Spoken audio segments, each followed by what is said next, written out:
Chapter 231. It's actually a scholar. Under the moonlight, they could vaguely see the leader's figure. One of them immediately laughed. "Scholar, are you also here to kill that Lu Rui?" The man laughed a few times and said mockingly, "What's the point of a good scholar learning to fight and kill? Why don't you go home and study for a few more years?" Tonight's operation, everyone actually had a relaxed attitude. At this moment, when they heard the man mocking the scholar for overestimating himself, they immediately roared with laughter. As for the others, they didn't think too much about it. The moon was dark and the wind was strong. What else could it be if it wasn't for that woman? Could it be that all of you heroes are here to take that woman's life? The scholar was stunned. After regaining his senses, he cupped his fists and said to the man in front of him, That woman's martial arts are powerful. If you are afraid, why don't you come with us? When we catch her, you can slash her a few times to vent your anger." The man in front of him didn't put the scholar in his eyes, but the three men behind him seemed to have a strong aura. They were worth roping in. A look of pleasant surprise appeared on the scholar's face, and he hurriedly said, "In that case, I'll have to thank this hero. That woman killed my brother, and she and I are absolutely irreconcilable enemies. If I can take revenge today, I'll definitely have to thank all of you heroes. You're too polite." The man laughed and reached out to pat the scholar's shoulder. The scholar easily dodged to the side. The man's face revealed a surprised expression. This scholar's words revealed a trace of a bandit's aura, and his movements were abnormally agile. He didn't look like a weak scholar at all. This is a bit interesting. Thinking that he had underestimated the scholar before, the man praised him. He didn't believe it and grabbed the scholar's shoulder. This time, he used a bit more strength than before. The scholar raised his hand to block, but the man suddenly felt a strange force coming from his wrist. The next moment, the scholar grabbed his wrist and pulled, causing his body to involuntarily take a step forward. The young scholar clearly held back and didn't use much strength. The man steadied himself, and the strange look in his eyes became even stronger. He cupped his fists and said, "May I ask which hero of the Lulan Forest you are?" Since he had such skills, he shouldn't be a nobody in the Jianghu. "I don't deserve to be called a hero." He had used up almost all of his strength in that attack just now. The scholar calmed himself down and cupped his fists as he replied, "I've only killed a few people. I'm indebted to the heroes of the forest for their favor, so I've been given the nickname Deadly Scholar, Life-Stealing Scholar." For a moment, the burly man could not recall if there was such a person in the Jianghu. At this moment, the people in front of him had already walked more than 10 steps. Without thinking too much, he cupped his fists and said, "So you are the fatal bookworm. It's an honor to meet you." The corner of the scholar's mouth twitched. At this moment, the man urged, "It's getting late. Let's leave quickly." "That's good." The young scholar seemed to be eager to take the woman's life as well. He turned around and gestured to the three burly men behind him. The three of them looked at each other and nodded. They tightened the bulging bags on their backs and followed. As the few of them followed behind, they were questioned a little. Although they were not familiar with the bandit name of the deadly bookworm, they were not unfamiliar with it either. After all, most of the people in the forest had the same style of naming themselves. They had heard of names like Death Stealing Life, Butcher King of Hell, and they were too lazy to differentiate between them. Seeing that the scholar was talking about killing people so casually, it did not seem like he was faking it. Not long after, they began to treat him as one of their own. Brother Zhou said that the woman is so beautiful that it would be a pity to kill her just like that. If you ask me, why don't we let our brothers have some fun after we catch her later? Hee. I'd like to see how she's different from ordinary women. Let's be careful, lest we fail miserably and lose our precious lives. As the crowd discussed openly, there was not a single light in the stronghold a mile away. It was exceptionally quiet. "That's strange. Where did everyone go?" A figure snuck into the stronghold silently. He wanted to capture someone and interrogate them about the woman's residence. But after going through a few courtyards, he did not see a single person. Could it be that the woman had already gotten wind of it and escaped first? Or did someone beat me to it? He had a puzzled look on his face. There were many heroes who targeted the woman, and he thought that he was fast enough. He did not expect that he was still one step too late. With that thought in mind, he had already climbed up another wall like a nimble monkey. When he entered the courtyard, he finally saw the lights in the house through the window. Someone's here. A hint of joy appeared on his face. Just as he was about to make a move, he heard a creak and the door opened. A hunched figure walked out from inside. The person was stunned for a moment before he immediately pounced on him. Under the moonlight, the cold edge of his blade gleamed, and a chilling voice could be heard. "Old man, where's that Lu Rui? Answer me honestly, and I'll spare your life." Bang! The skinny man punched the figure in black back. When the other party swung the weapon in his hand again, the skinny man suddenly sped up and punched the man's neck. With a crack, the man's eyeballs looked like they were about to pop out of their sockets. His neck tilted, and he fell to the ground, no longer breathing. That's the fifth one. He threw the man's body to the side. There were several figures lying on the ground. After a muffled sound, a black figure was thrown out from the courtyard wall, and there was another body on the ground. The sixth one. He murmured, wiped the blood from his arm, and retreated into the courtyard wall. There were many people in the courtyard. When he walked in, a woman saw his arm and immediately helped him to the side to bandage the wound. A moment of carelessness, a moment of carelessness. When a few men walked over, he smiled awkwardly and said with some embarrassment, "Why are you here?" The man in the lead looked at him and asked with a frown. "The few of them are enough to guard the back. Moreover, the second young mistress is there too." The man smiled and said, "If those guys want to come in, they can only walk in front. I'm here to take a look. With the young mistress here, there's nothing to worry about here." The man's expression was rather relaxed. During the day, he had indeed been nervous for a while, but after seeing the scene just now, he had completely dispelled his worries. "They're here." Another figure pushed the door open and said in a low voice. The crowd looked at each other, took their weapons, and when they walked out, the figure with the sword was already walking in the direction of the village's entrance. "They're here." The group of more than 10 people stopped in front of the village in the mountains. Among the crowd, a man saw the young man with the bandit nickname Deadly Scholar and sighed. The expression on his face was rather complicated. "Hee, don't be anxious. In a while, your brother's revenge will be avenged."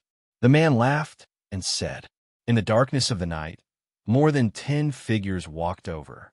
The night was very bright, and the crowd had good eyesight. They saw the young woman walking in front at a glance. "It's her. She's Lu Rui. What are they trying to do? Do they think that they can fight against us with just a few people?" The crowd began to speak. Bone-paring Knife, Zhu Tufu, Death Rush Chui Yin, the burly man with the surname Zhou, and the third lady narrowed their eyes. Their faces were filled with vigilance as they held their weapons in their hands. That woman knew that they were coming, but she was not afraid at all. There must be a trap, and they could not let their guard down. "Heroes, I have an irreconcilable feud with that woman. If I don't kill her with my own hands, I'm afraid I won't be able to think straight. Let us go and meet her first." All of a sudden, a voice came from the back of the crowd. Everyone saw the deadly bookworm glaring at the figure in front of him. His face was contorted and filled with hatred. A few of the men beside him placed the bags on their backs on the ground, drew their weapons, and charged forward. This sudden scene caused everyone to be slightly startled.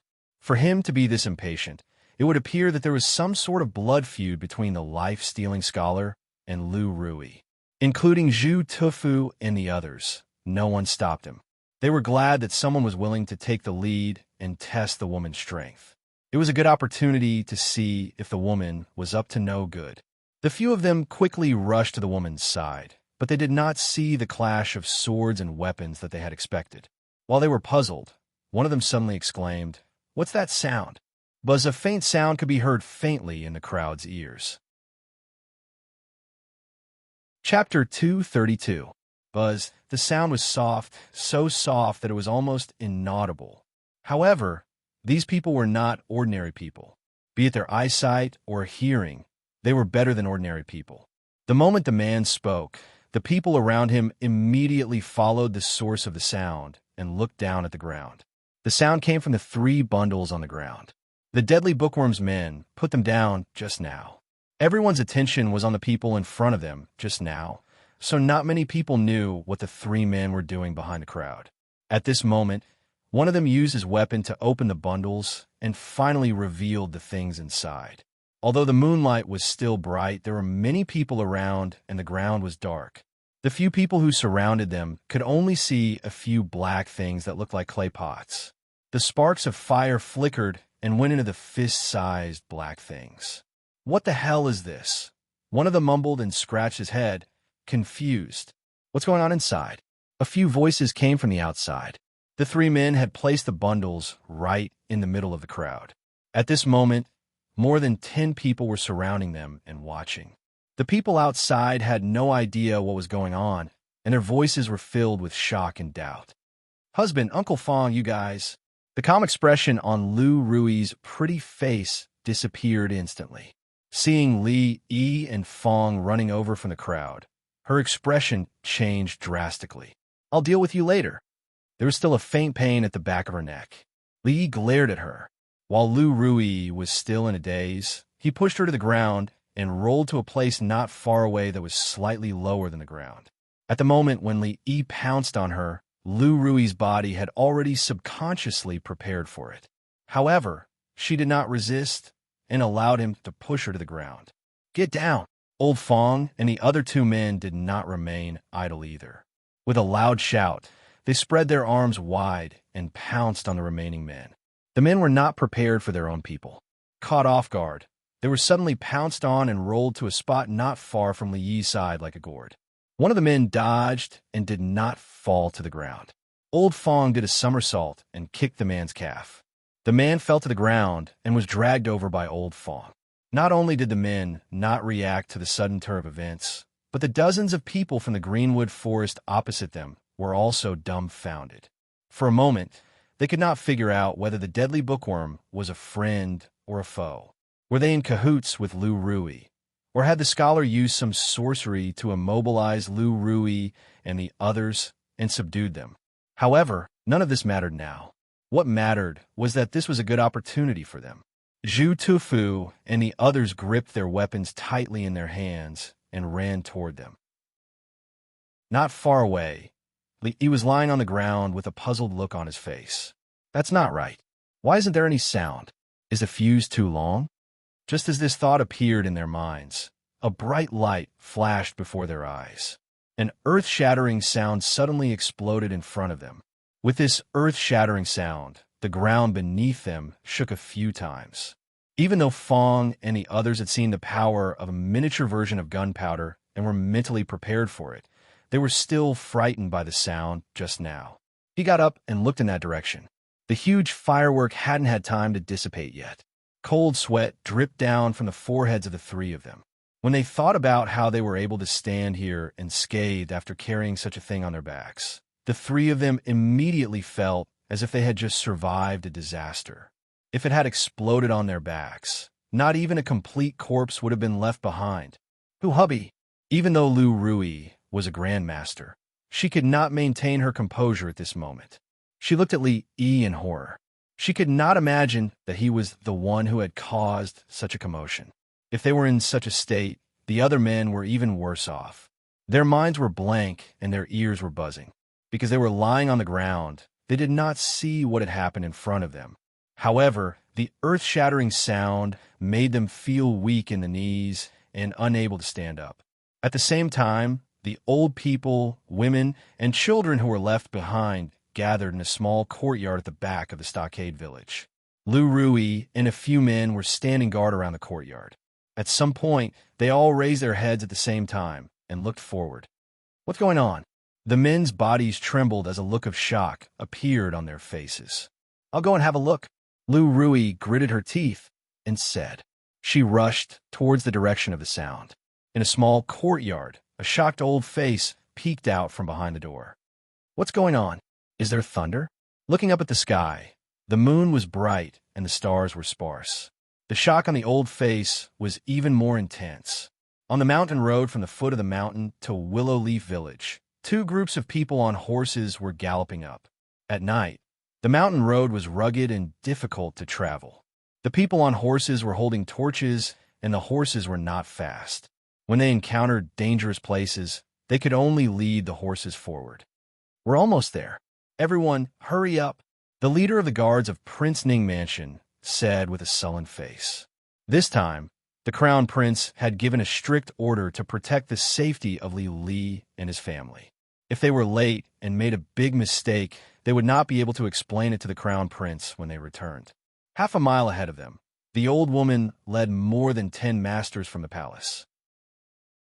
Their speed was even faster than the people on horses. A half-step grandmaster and a first-class master. If they have other companions, it shouldn't be difficult to deal with them for a while. The old woman murmured to herself and urged them. When she raised her head, they could vaguely see the village in the dark. Boom! At this moment, a bright light shot up to the sky. The old woman's body shook violently, and she suddenly stopped moving. Although they did not receive her order, the dozen figures also stopped moving. Looking at the village in front of them that had returned to silence and darkness, they were shocked and bewildered. Behind them, the horses neighed. The guards of Prince Ning Mansion dismounted one after another. They comforted the frightened horses and looked ahead with frightened eyes.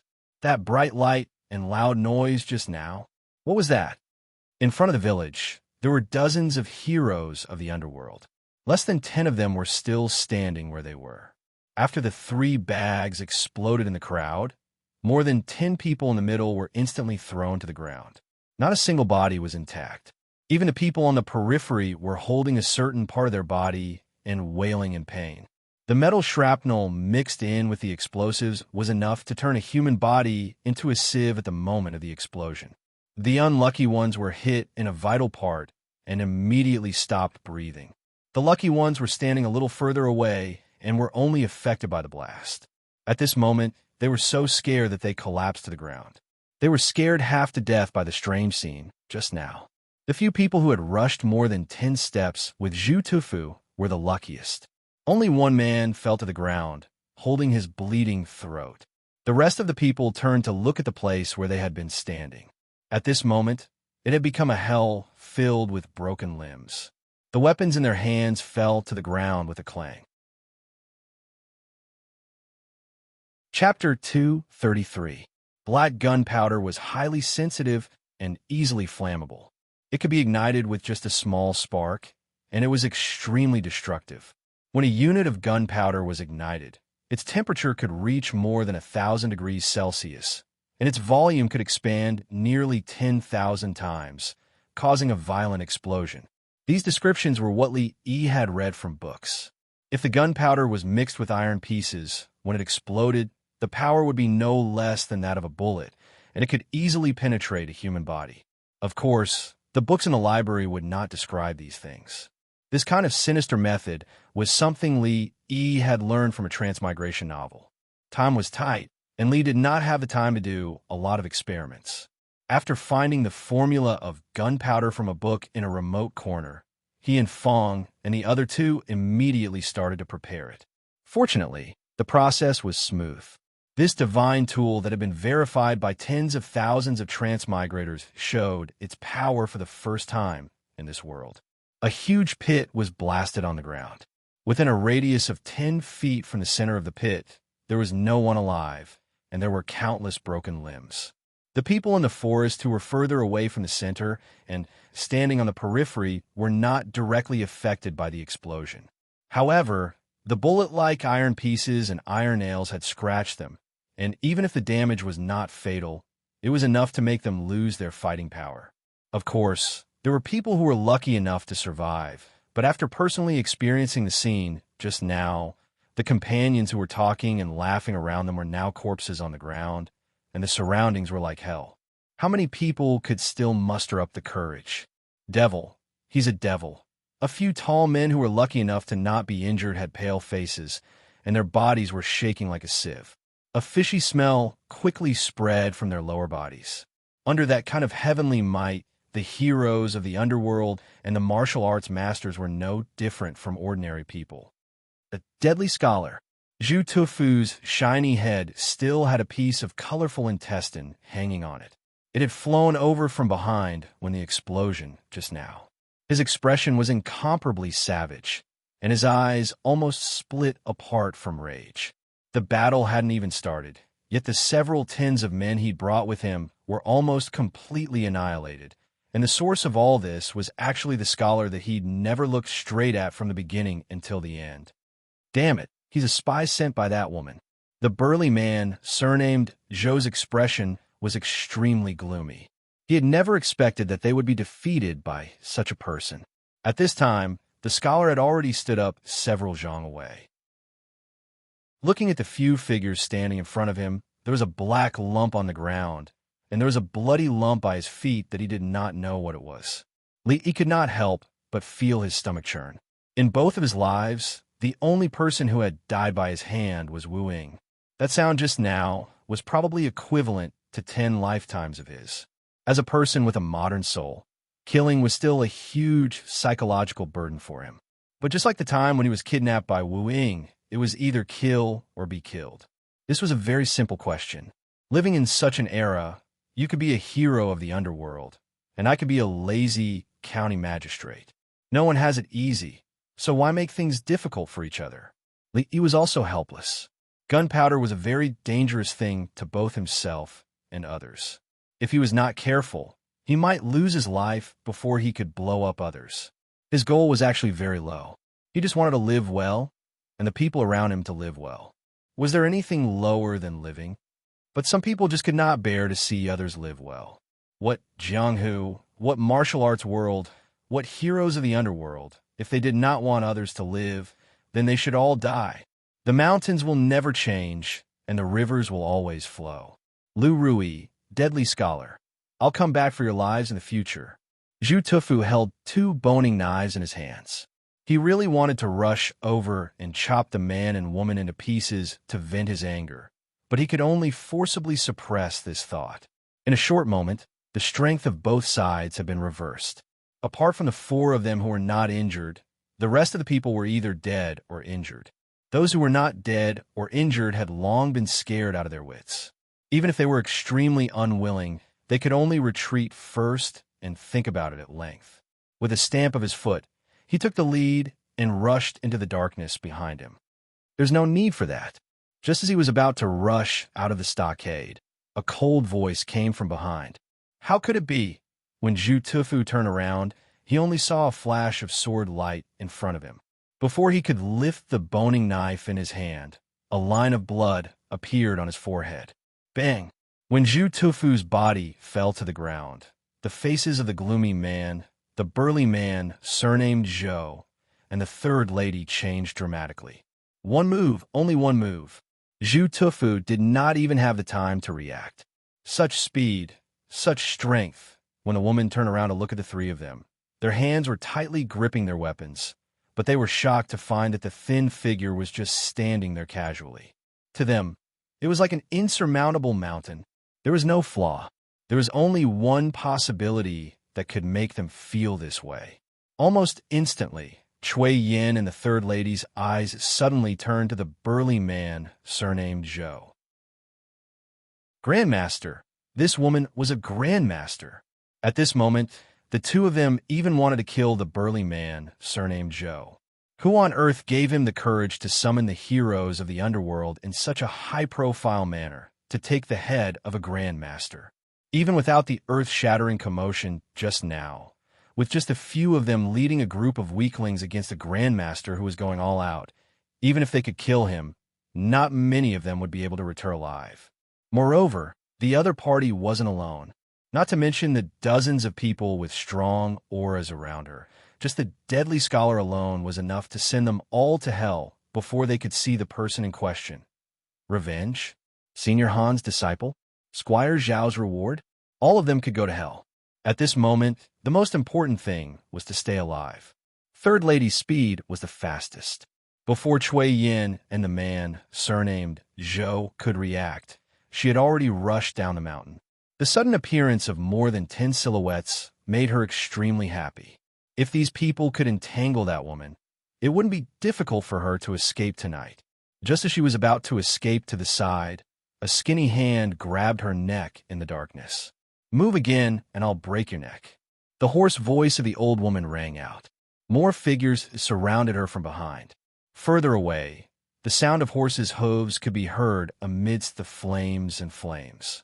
By the time the old woman forced Third Lady's way by the neck, the shadowy man and the burly man, surnamed Joe, had already gathered more than 10 people who could still stand.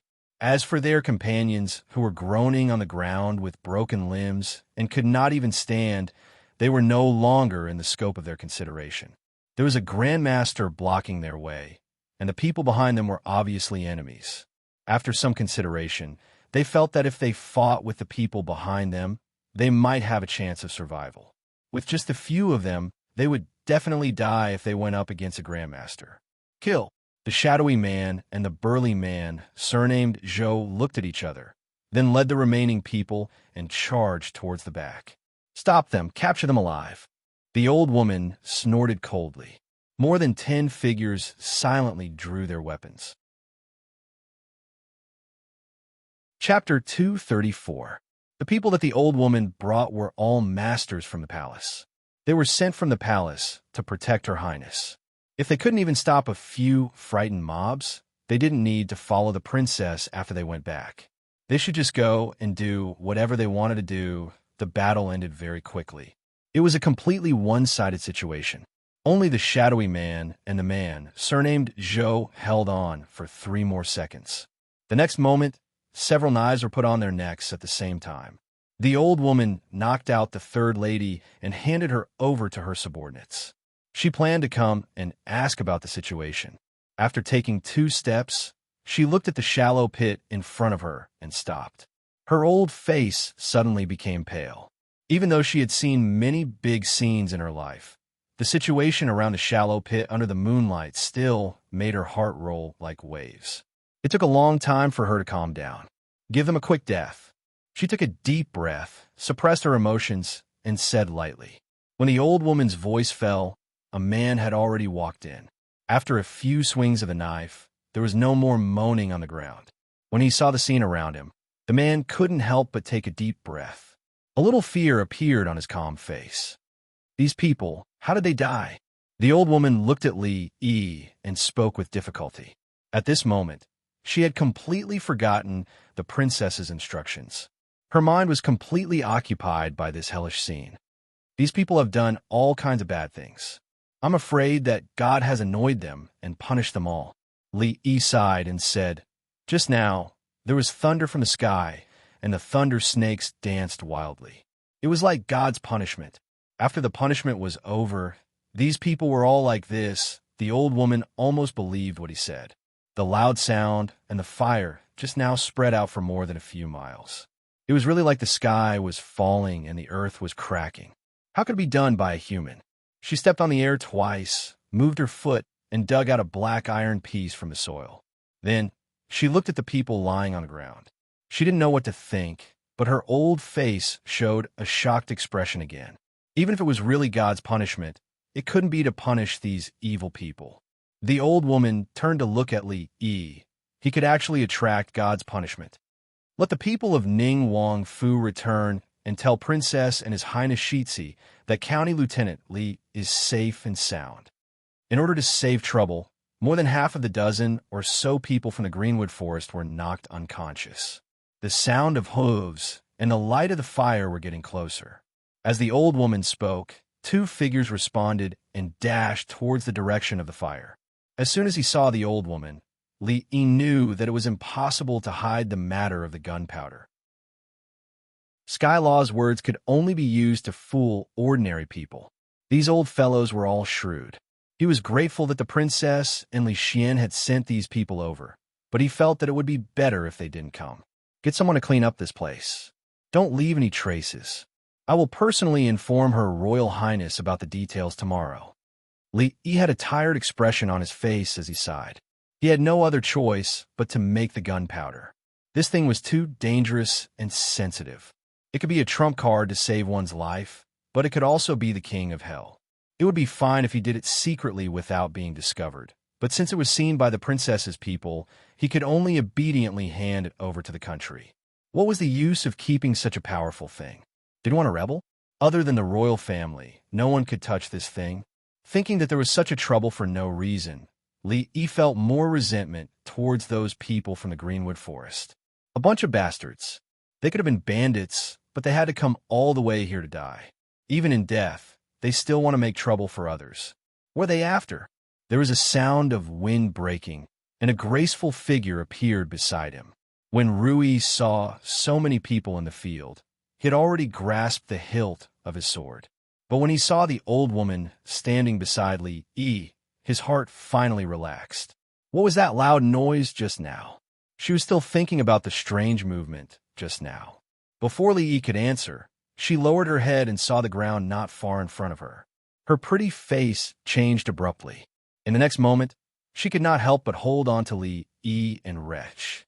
Although she was skilled in martial arts and had killed those bandits with a single slash, she had never seen such a bloody scene before. Wretch! In fact, Li's stomach was already churning. He was trying his best not to look at those things, but after being provoked by Lu Rui, he could not hold it in anymore. Lu Rui held on to him, and he held onto the wall. Their voices could be heard, and the experts in the palace paled. They could not help but cover their mouths with their hands. The people brought by the old woman moved very quickly. The big hole in the ground was quickly filled by them, and the bloodstains were also buried. As for the corpses of the people in the Greenwood Forest, they were moved to a distant place and burned. As expected of the experts from the palace, the way they destroyed the corpses was very professional. Fong walked around in a circle with a lantern, but he could not find any trace of the huge pit. Even the metal pieces that were stuck in the ground were dug out by them. Before the guards of Prince Ning Mansion could come over, they were chased away by the old woman's people. The matter of Tian Fa was of great importance.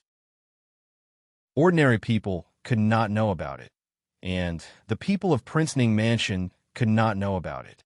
In fact, the old woman looked at Fong and the others with an unfriendly expression. Li pondered in his heart, should he keep this old woman and run away with the rest of the people in the stockade? In the distance, the old woman and her people surrounded a bonfire. They seemed to be interrogating the captives, glancing at them from time to time. This was actually one of the reasons why Li did not intend to hide it. If all the people in the forest were dead and there were no witnesses, it would be fine as long as they cleaned up the scene and did not leave any traces. But if those people were captured by the old woman, with a little intimidation, they would most likely tell the truth. No matter what excuse he made up, it would be useless. The largest group of people in the forest had been wiped out, and the remaining small characters were not a concern. Looking at the old woman's expression, they did not intend to leave tonight, and they could serve as guards. Li shook his head and entered the courtyard. Lu Rui sat in the courtyard and raised her head to look at him. She did not speak. She did not feel as nauseous as before, but she could not get those images out of her mind.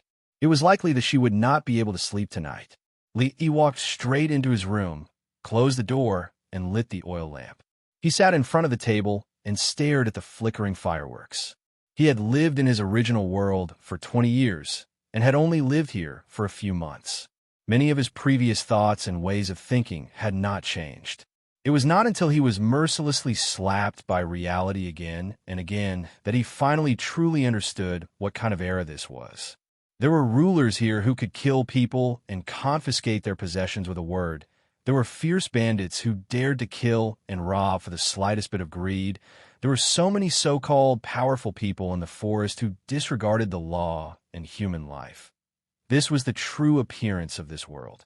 He had business dealings with Prince Ning Mansion, and he had a close relationship with the heir. Her Highness the Princess often went to his place to eat, and even went to his bed when she was drunk. But at a critical moment, what use was all of this? All of them are unreliable. The corners of his mouth twitched, and a self-deprecating smile appeared on his face. Chapter 235. Li was very melancholy, very melancholy. Just a few months ago, he was just eating and waiting to die. Every day, he would lie in the courtyard and bask in the sun. When he had nothing to do, he would tease the little servant girls, tell stories to the naughty children, and fight with Mississippi Lou for the last piece of chicken on the plate. It was a leisurely life. He did not know when it all started to change. He earned more and more money. The people he met became more and more distinguished. The money at home piled up like a mountain, and he spent all day talking and laughing with the princess and heir.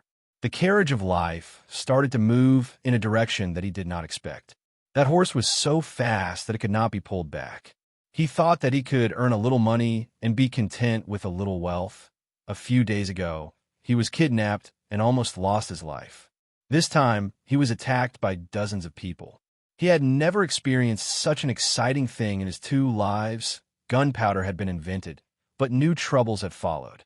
Although he did not know how much importance the emperor would place on this thing. No matter what the result was, it was unlikely that he would be able to live the way he had before. Moreover, today's matter gave him a wake-up call. Whether it was working with Ning Wang Fu or his friendship with Li Xian, they were all illusory.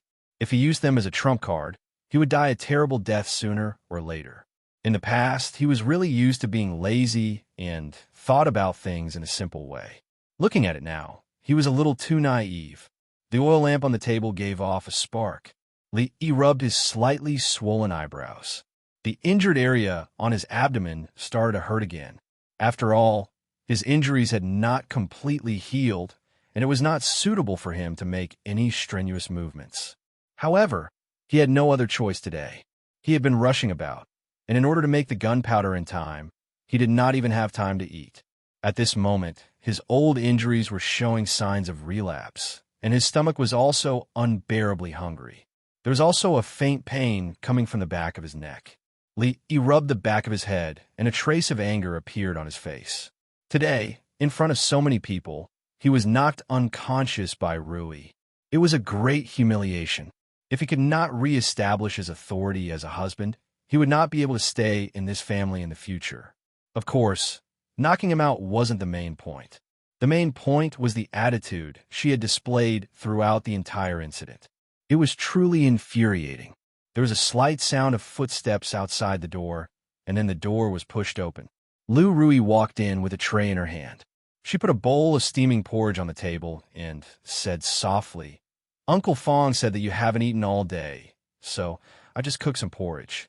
You should eat it while it's hot." Li raised his head to look at her.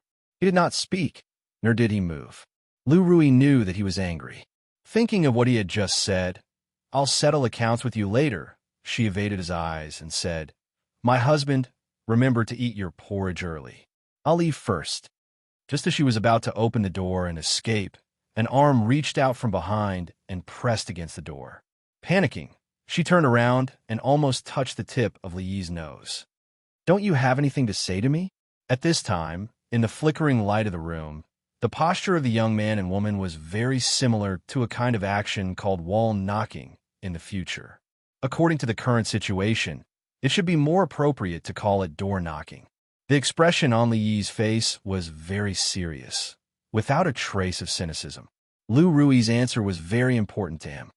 "It's late, my husband, you should rest early." The expression on Lu Rui's pretty face became more panicked. When she was about to escape from the other side, Li's other hand pressed against her.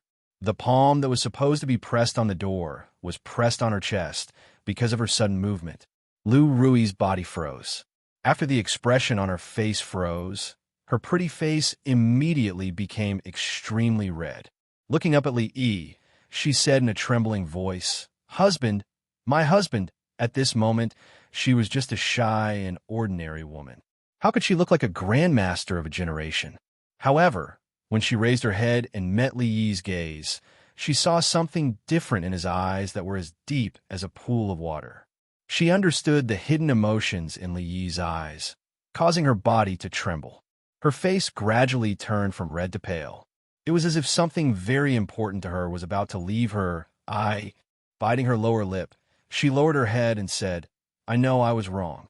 Li heaved a sigh of relief. He seemed to have put down something in the bottom of his heart. He looked at her and asked, "Tell me, what did you do wrong?" After saying that, he felt that there was something wrong with the touch of one of his hands. When he looked down, he could not help but be stunned. No wonder his hand felt soft. "I shouldn't have knocked you out, my husband." She lowered her head and said softly, "What else?" This was not the time to retreat. Li Yi pretended not to notice that his hand was placed where it should not be and continued to ask. Although she shouldn't have knocked him out, this was only a superficial reason. As the saying goes, husband and wife are birds in the same forest. When disaster strikes, they separate. Bah! Husband and wife are one. If there are any difficulties, they can discuss and solve it together. Chauvinism is not good. She knocked him out at this critical moment and sent him down the mountain. Did she never see him as her husband? Also, Lu Rui thought for a moment and said, I shouldn't have made the decision on my own and given those who left 10 taels of silver as relocation allowance to each household. What? Li Yi's eyes widened.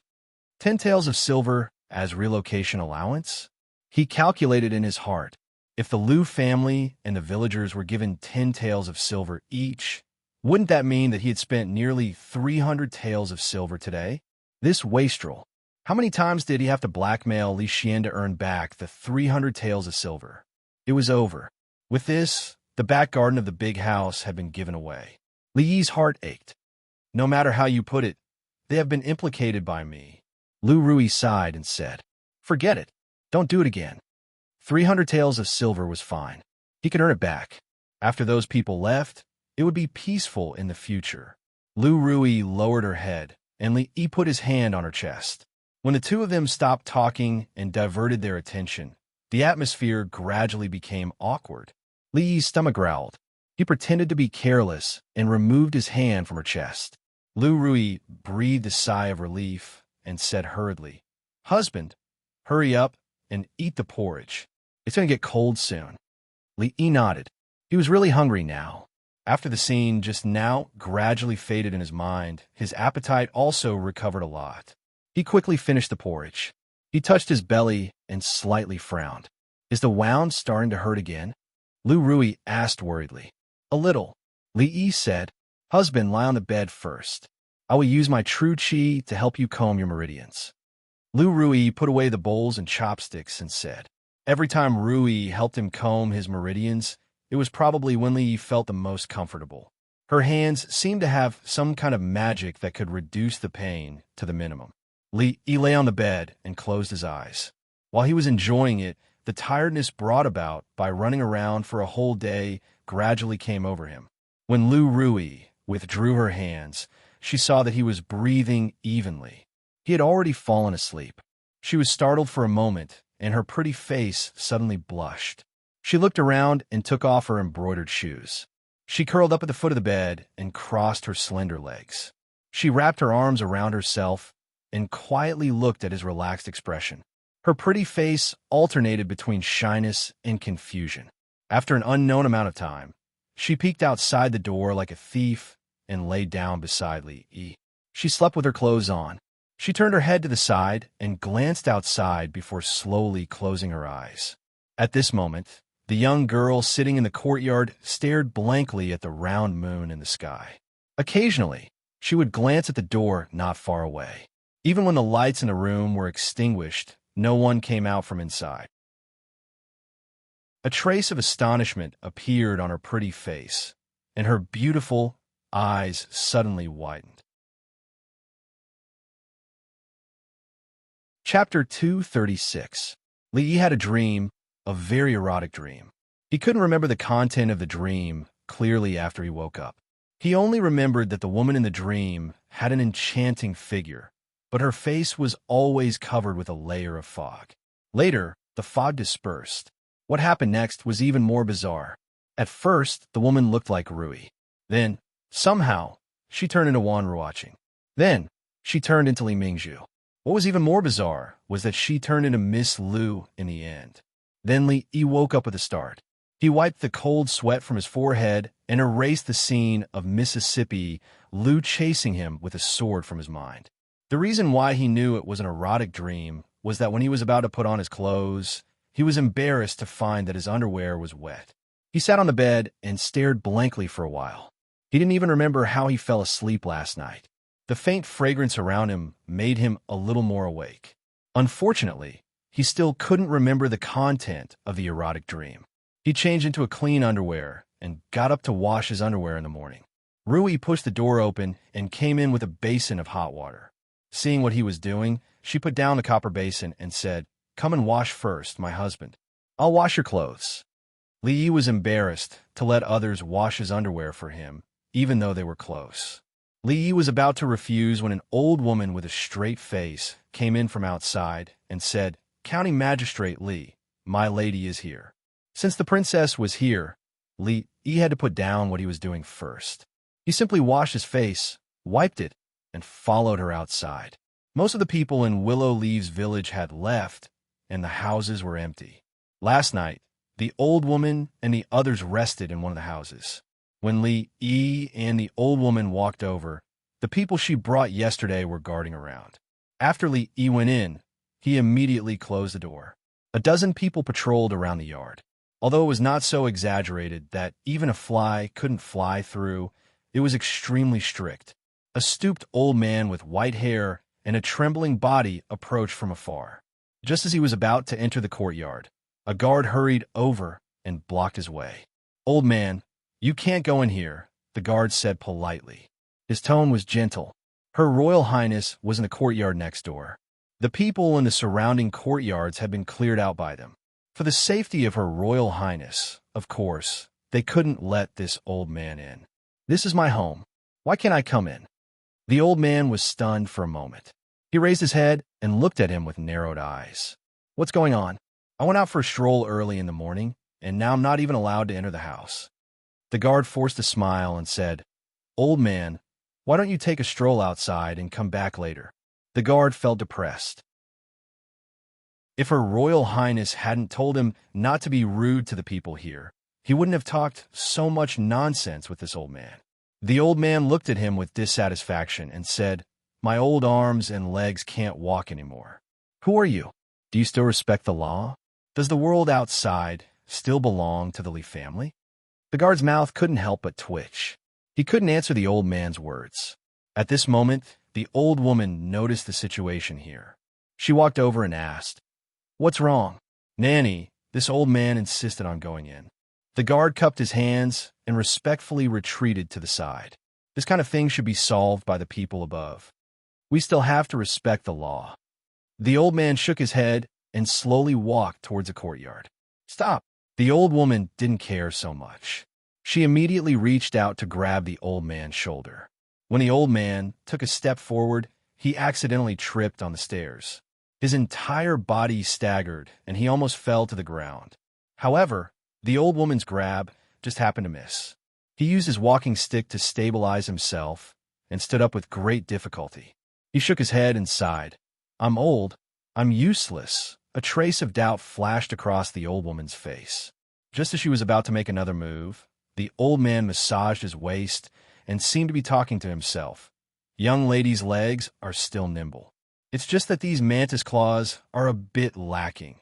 Hearing this, the old woman's expression froze. At this moment, the old man had already pushed open the courtyard's door and walked in. "Young lady." The guard didn't hear the second half of what the old man said.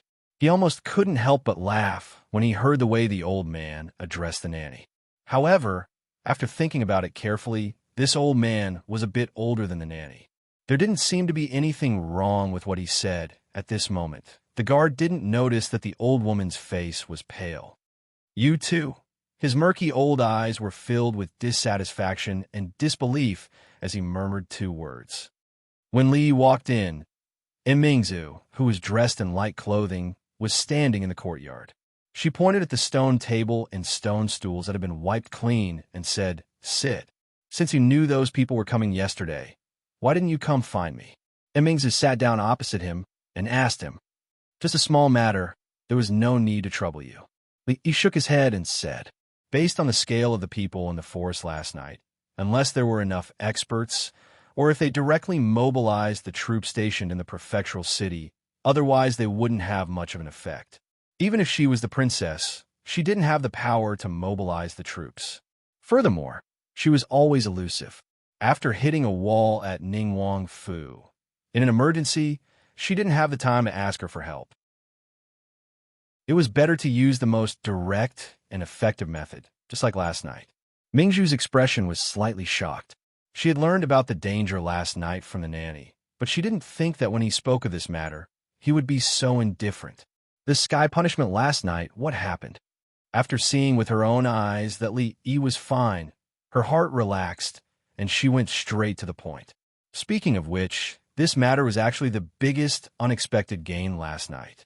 Did the person in front of her, whom she and her royal father had placed such high hopes on, really attract the sky punishment?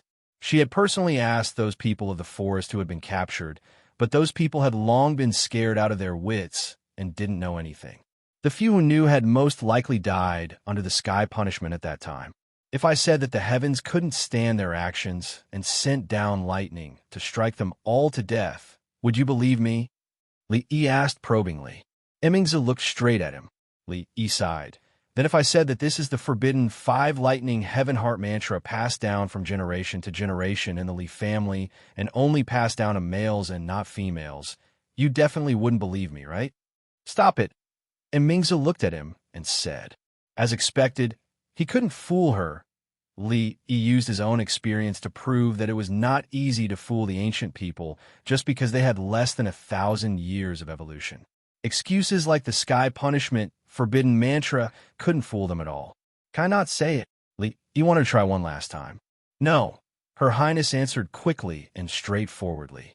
She had heard the nanny describe the scene last night. If she could master that level of power, it would have an extraordinary significance to the Jing kingdom, which was not as strong as the surrounding countries. Of course, she was still in a fog about that power. What exactly it was, whether it could be mastered by anyone other than Li Yi, and whether it could be used on a large scale were all unknown at the moment. I have a condition. Li Yi took a deep breath and said, Say it. As long as it's not too much, I can satisfy you. And Mingzi said generously. She had been with Li Yi for a long time. Putting aside their good personal relationship, she admired his ability and talent very much. Naturally, she wouldn't be too stingy. I'm the only one who knows the core secret of that thing. It has nothing to do with anyone else. I hope you won't make it difficult for them, Li Yi said, looking at her. When he said that, Mingzi finally realized that what he was going to say next was extremely important. Of course, she also understood the reason why he had been so worried since he came in. I hope you can understand. Mingzi looked at him with a serious expression and said, You are more important than the sky punishment. When she said that, it was from the bottom of her heart, without any perfunctory or pretense. In fact, that was exactly what she thought in her heart. Li Yi was a person who could create miracles and surprises. Just the fact that he could control the sky punishment was more important than the sky punishment itself. Li Yi was stunned. He was surprised by her words. Am I really that important? When he turned around and saw her serious expression, he couldn't help but be moved. Is this a confession? Chapter 237. Are you saying that this thing called gunpowder has already existed for a long time? Mingzi looked at him and asked with a frown. Li nodded and said fireworks, firecrackers, and the acrobatics in the brothel are actually the same principle as gunpowder. The formula for gunpowder had actually been created by a crazy Taoist who wanted to take gunpowder to ascend to the heavens. However, the ratio was not right, so it could not achieve the effect that gunpowder should have. And its application was actually very wide. When Li Yi was in the brothel, he had seen the acrobats spitting out smoke, and they used gunpowder. Then why didn't they? Mingzi only said half of the sentence, but the meaning was very clear. If fireworks and acrobats could cause the commotion last night, those people should have died long ago, and it was even more impossible for them to be discovered until now. Li Yi explained, This is about the ratio of each ingredient in the formula. Even if it is a very small difference, the effect will be like heaven and earth. How did you discover the secret? Mingzi looked at him and asked curiously. She had actually been pondering this question in her heart for a long time. Whether it was the problem of the falling stone or the horseshoe or the method of seeing through people's hearts or the current gunpowder for thousands of years, no one in the whole world had discovered the secret behind it. Why did it have to be him? Why did it have to be him every time? Could it be that he was really smarter than everyone in the world combined? Li Yi thought in her heart. How else could he discover it? He relied on the accumulation of hundreds and thousands of years of knowledge and a library in his mind to cheat. At that time, I was just making firecrackers for fun. As I was making it, I accidentally discovered it. Li looked at her and said. Emingzu glanced at him. She felt that he must have accumulated a lot of good karma in his previous life for him to be able to sit here and talk to her now. Then she thought of another question and asked again, in that case, other people can also discover the mystery behind it? Li rubbed the space between his eyebrows. She could control herself, but could she control others? From the perspective of probability, that is indeed the case. Li looked at him and said, maybe a few days, a few months, a few years, or even a few decades. But maybe tomorrow, a second person will discover it. Probability. Emingzu was confused again. What is probability? That's not important. Li waved his hand, looked at her, and said seriously, the important thing is, what do you plan to do after I give you the formula? Right now, the Jin Kingdom soldiers are at war with the Qi Kingdom at the border. If the gunpowder is really as powerful as you've said, it'll be a great achievement for you. If you can perform meritorious deeds on the battlefield, my imperial father will definitely reward you. In fact, it's highly possible that you'll be promoted to an official position. Emingzu thought for a moment before she looked at him and said slowly, if such a national treasure was discovered by an ordinary person, what awaited him would not be a reward, but a disaster. In order to prevent the secret formula from being leaked, he would probably be executed in secret. The best outcome would be imprisonment for life. This was because the secret formula was of great importance. Once it was leaked to other countries, the consequences would be unimaginable. However, Li was different. The more outstanding his performance, the more important he would be in her imperial father's heart. He was originally a talent that her imperial father admired greatly. The reason why he had not transferred him to the capital, but only made him a lowly county officer, was that he wanted him to polish himself for 2 years. After all, although he was very ambitious, he was really lazy. Such a character was not suitable for development in the imperial court. In fact, in the beginning, even she herself did not know why her imperial father would value someone he had only met once. Just based on his previous actions, it was far from enough. However, what happened later forced her to admit that her imperial father was indeed her imperial father. His judgment of people was far superior to hers. The young man sitting in front of her was an existence that could constantly create miracles. After she finished speaking, she looked at Li, but found that he did not seem to be in high spirits. The lifelong pursuit of a scholar is nothing more than to be promoted to an official position. But you don't seem to be interested in these things. She finally asked the question that had puzzled her for a long time. Li looked at her and asked, if everyone's ideals were the same, as the princess, shouldn't you be deep in the palace right now?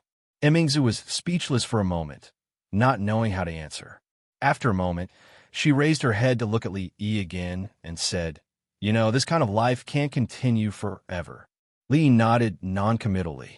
After experiencing this incident, he also realized how childish his previous thoughts were. Living in such an era, it was not so easy to live a carefree and unfettered life. Even the emperor, who decided whether everyone's life was carefree or not, could not be associated with the word carefree. The government can't always keep an eye on those people from the Lulan forest. Although they're not a threat to your wife, the others will still be troublesome. Emingzu looked at him and said, I will find a place in the prefecture city for them to settle down first. With regards to Lu Rui, she had some thoughts of comparing them in her heart previously. But now, she really did not have any thoughts at all. We will discuss the matter of the gunpowder in detail when you return to the prefecture city. Emingzu did not continue to ask Li about the gunpowder formula. She stood up and clapped her hands in farewell. The thing that emitted the fire and loud noise yesterday, does it have a name? She turned back to ask when she reached the door. Perhaps we can call it hand grenade? Li thought for a moment and said, then let's call it sky punishment. After a pause, Emingzu nodded and simply turned to leave. Li sat in the courtyard for a while, a thoughtful expression on his face. After a while, he also stood up and left. Her Highness did not directly take the formula for the gunpowder, which was indeed out of his expectations. But he also knew that she was conveying a kind attitude to him, a kind of friendly attitude. Li Yi sighed. He had to admit, Her Highness was very courageous. But this kind of hot potato, unless it was necessary, he would not touch it again in the future. When he once again returned to his own courtyard, Xiao Huan was holding two red and swollen eyes, drying the underwear that Li Yi had washed before he left. When she saw Li Yi, her little mouth twitched and her eyes immediately filled with tears. Last night, she had been left alone in the county government and had been worried the whole night. It was only in the morning that she was brought up by the constable's sister, son-in-law. The next moment, she threw herself into Li Yi's arms like a swallow throwing itself into his arms, tears falling down her cheeks.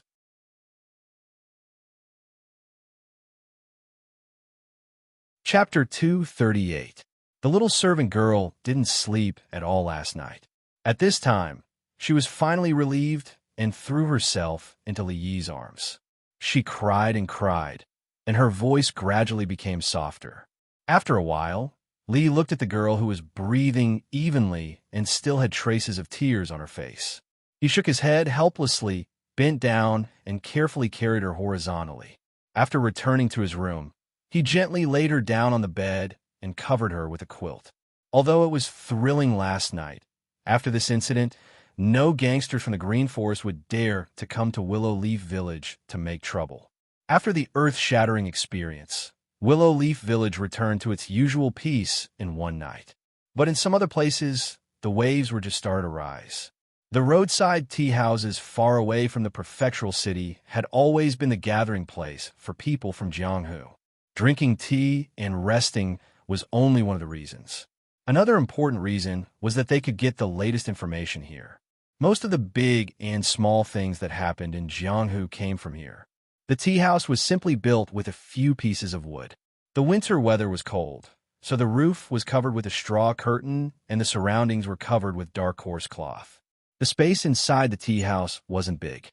Around several old wooden tables, all of them were filled with people. The space seemed a little crowded. Two strong men opened the curtain, and the cold wind poured in from outside. Seeing that the tea house was so crowded and there seemed to be no place to sit, the two of them were startled and didn't immediately walk in. If you want to come in quickly. The strange wind today is really cold. Being blown by the cold wind outside, the person closest to the door tightened his clothes and urged. The two of them put down the curtain and walked in. After looking around, they still couldn't find a place, so they squatted down in the corner and said, "Waiter, give me a pot of hot tea." "Okay, please wait a moment." The waiter touched his head with some doubts. The business of the tea house was always slow, but these days it was surprisingly good. There were often not enough seats in the room. Soon he put aside his doubts and ran to prepare the tea. "There's still no news of Zhu Tufu and the others. I'm afraid they're dead." The two of them squatted on the ground and waited for the waiter to serve tea. A square-faced man murmured, "I guess so." Another man nodded and said, "However, this matter is a little too inconceivable. Zhu Tufu's group of several dozen people is quite a force in the entire Jianghu. How could they just disappear without a trace? Not even the slightest bit of news has been sent out. It's good that he's dead. At least the Jianghu will be less chaotic," the square-faced man said. "Brothers, are you talking about that bone-paring knife, Zhu Tufu?" A gentle voice came from the front. The two looked up and saw a man smiling at them at a table in front of them. "That's Zhu Tufu." The square-faced man cupped his hands and said, "Brothers, would you like to join us for a chat?" The man smiled and said to the people beside him, "Everyone, squeeze a little and make room for these two brothers." "Thank you, brothers." The two of them looked at each other and didn't refuse. They sat down on the seats that the others had vacated. "My name is Chun Zhengsheng. May I know how to address you two brothers?" The man personally poured tea for them and asked with a smile. The name of hero, Chun, resounds like thunder. The two of them looked at the man in surprise. Then the square-faced man introduced himself. "I'm Zhang Du Jiang, and this is my younger brother." After hearing the man's name, the two men were relieved. The hero Chun in front of them was not someone that those self-proclaimed heroes of the Jianghu could compare with. He came from a prestigious family and was already somewhat famous at a young age. When he went out to roam the Jianghu, he did many things to help the weak and the bully. He had a good reputation in the Jianghu.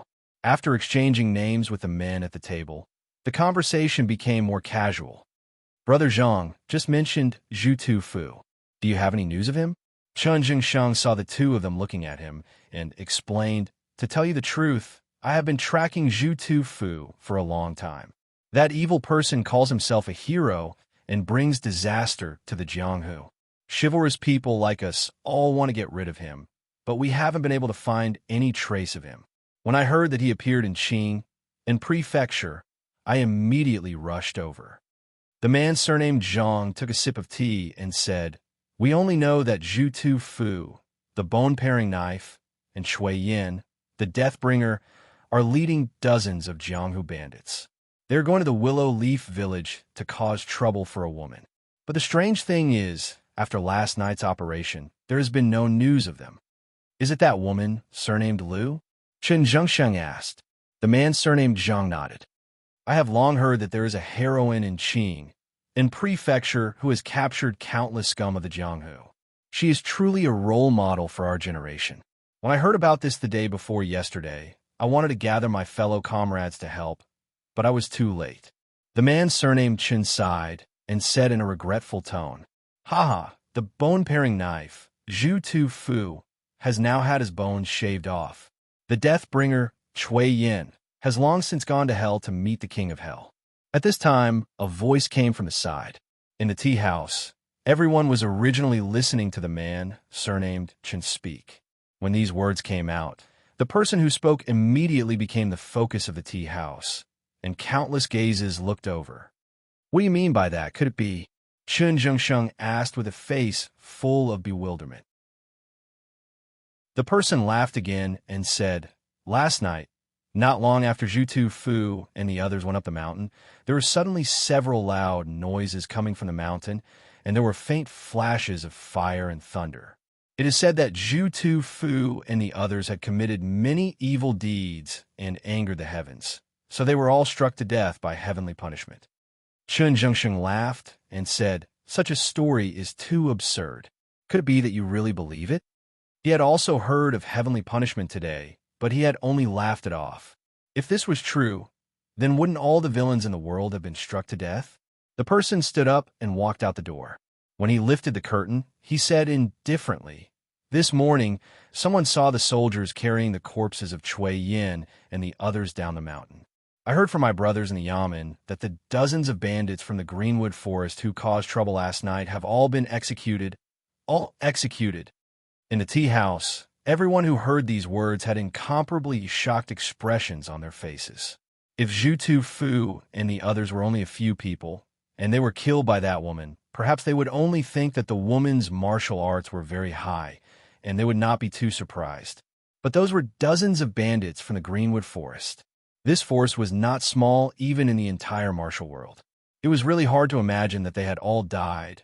When the crowd wanted to continue asking, the person who had just spoken had already left the tea house, obviously unwilling to speak any further. Many people were shocked and found it hard to digest this news. There were also a few people who secretly changed their expressions. In the Jianghu, there were quite a few people who paid attention to this matter. In just half a day, similar news had spread from everywhere. Since the previous night, no one had seen the dozens of people who were with Zhu Tufu, which indirectly proved the authenticity of this news, until someone used all kinds of connections to obtain accurate news from the government.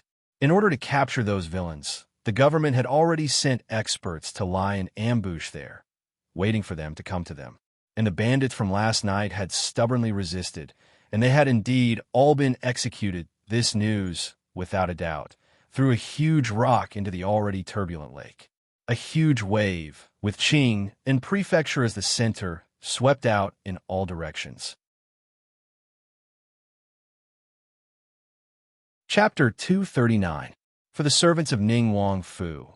Today was a very normal day. Every day, Wang Fei would sit in the garden for a while. The gardeners who had worked in the Fu for their entire lives would use scissors to trim the flowers and plants every morning. Wang Fei liked cleanliness. The places she frequented would be cleaned almost every day. The servants had their own duties and were busy at their own positions. When a well-dressed and valiant-looking man walked by, he attracted the attention of the maids in the prince's mansion. Its bodyguard Lin, the faces of the servant girls showed admiration. Their eyes stared at the disappearing figure of the man, and they started to whisper. "Hey, did you guys notice that when bodyguard Lin walked by, he looked at me a bit more?" "Shoo, shoo, shoo." Bodyguard Lin was clearly looking at me. "Heh, you two aren't ashamed." Bodyguard Lin's eyes wouldn't be that bad. As the servant girls talked, they started to tease and push each other. The servants nearby swallowed their saliva. Isn't he just the leader of the guards? No matter how strong he is, isn't he still a servant like us? Thinking about the way the servant girls looked at that man, they didn't feel good. They were all servants, but wasn't that Lin just a bit more handsome, a bit more skilled, and was more favored by Wang Yi? What was so great about that? That group of servant girls that only knew how to judge people by their appearance was really vulgar. Last night, when a servant woke up, he saw that guy and a group of people coming back in the middle of the night. They were very sneaky and didn't seem to have done anything good. If there was a chance, he had to remind them. You might know a person's face, but not their heart. They shouldn't be fooled by a few words from that Lin.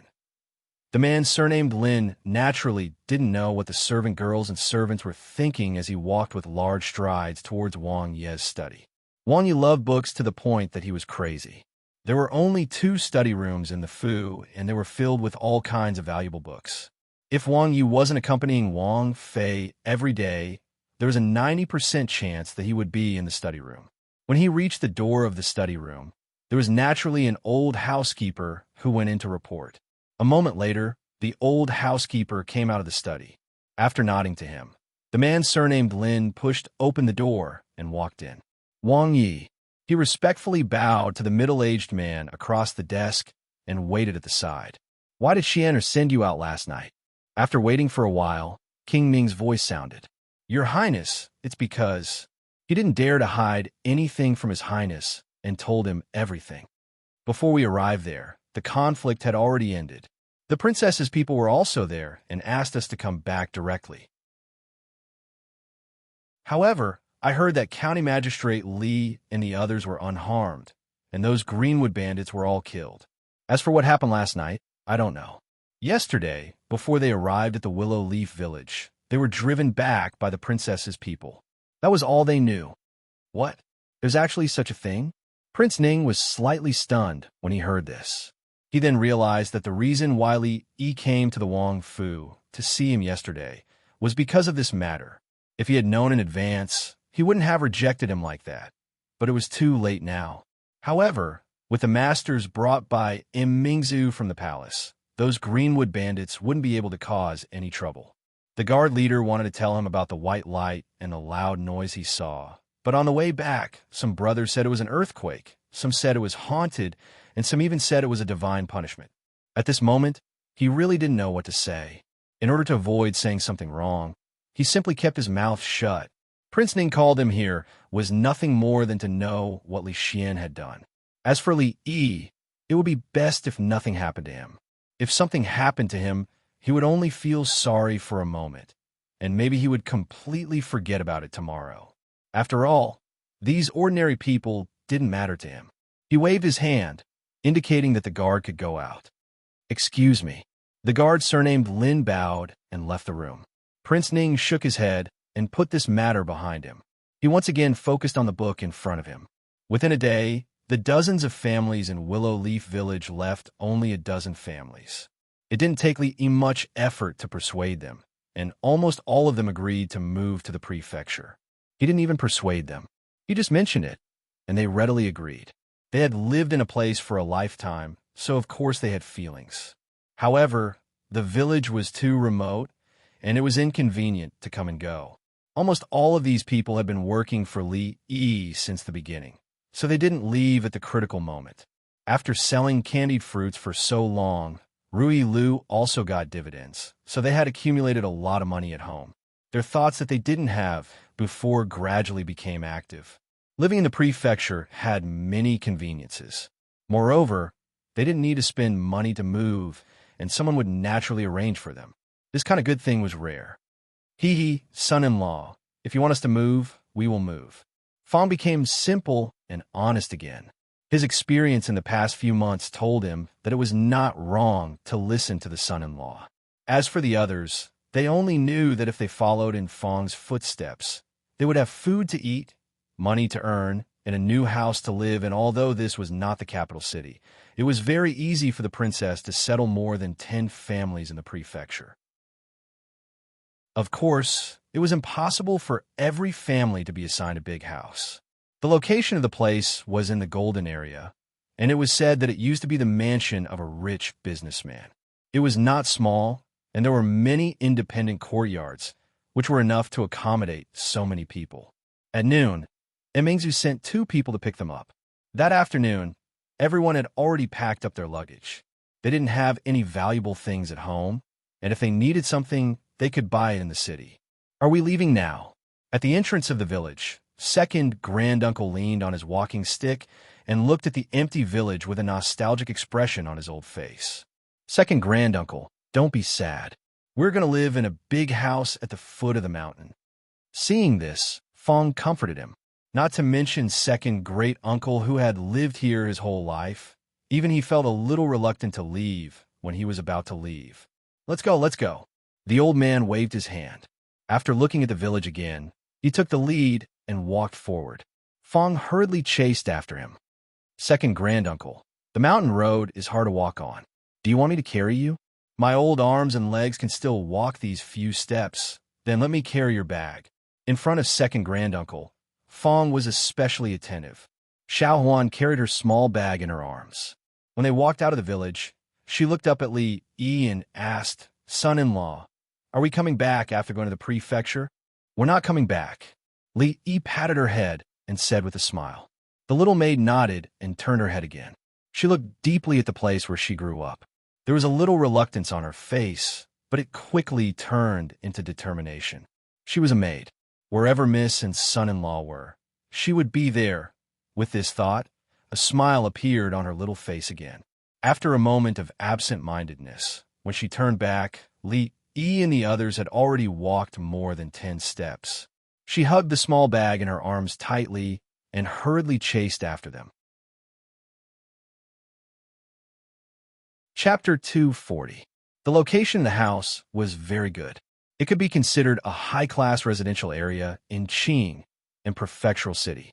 The people around were either rich or noble. Perhaps it was a coincidence that the princess's house was next door. The courtyard assigned to Li Yi was the largest, but he didn't move in. This place was less than a quarter of an hour away from Rui Square. He was already used to living there, so there was no need to move back and forth. Fong and the others were obviously very satisfied with their new home. After seeing their own house, the trace of melancholy that arose from moving away from Willow Leaf Village quickly disappeared. Although it was still far from the beautiful wives and big house he had imagined, at least he had taken a big step towards his goal. Progress was a good thing, and a bright and beautiful future was waiting for them. They also didn't have to worry about the bandits from the Green Forest coming to cause trouble. Even the most brainless person wouldn't dare to gather so many people at the same time and act wildly in the prefectural city. Without so many people, if they encountered Fong and the others, they would die a horrible death. The gunpowder formula had already been given to Emingzu. This thing hadn't been seen by anyone, so he would never hand it over. But since things had already come to this point, he could only pretend to be generous and give it away. As for what they would use it for in the future, he didn't know, and he didn't want to know. However, this was how things were in the world. Accidents always came so suddenly, and no one knew what would happen in the next moment. The next day, Li Yi, who had been resting at home, was hurriedly summoned by a bailiff. An hour later, he appeared in a village close to the prefectural city. Emingzu had already arrived before him. At this moment, she was standing under a courtyard wall with a thoughtful expression on her face.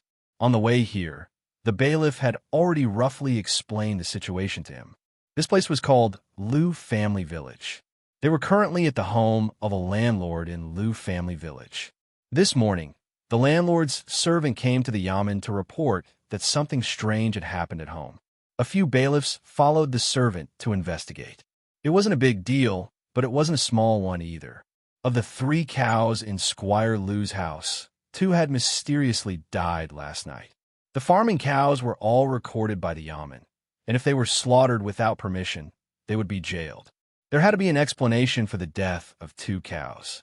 If Li Yi hadn't asked for leave, he would have brought the bailiffs to investigate this morning. What's wrong? Is there something wrong? Li walked in front of Mingzhu and asked with some doubt. If Li Mingzhu had nothing better to do, she might have done something about the death of 2 cows. After all, it was in her nature to be a busybody. However, she had just received the gunpowder formula yesterday, so she probably did not have the time to do so. Look, isn't this?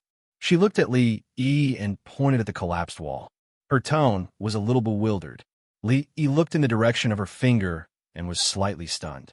A portion of the courtyard wall that was about 10 feet tall had collapsed, and the base of the wall had caved in, forming a large black pit. Li Yi was slightly startled. He pinched a handful of soil on the ground and sniffed it.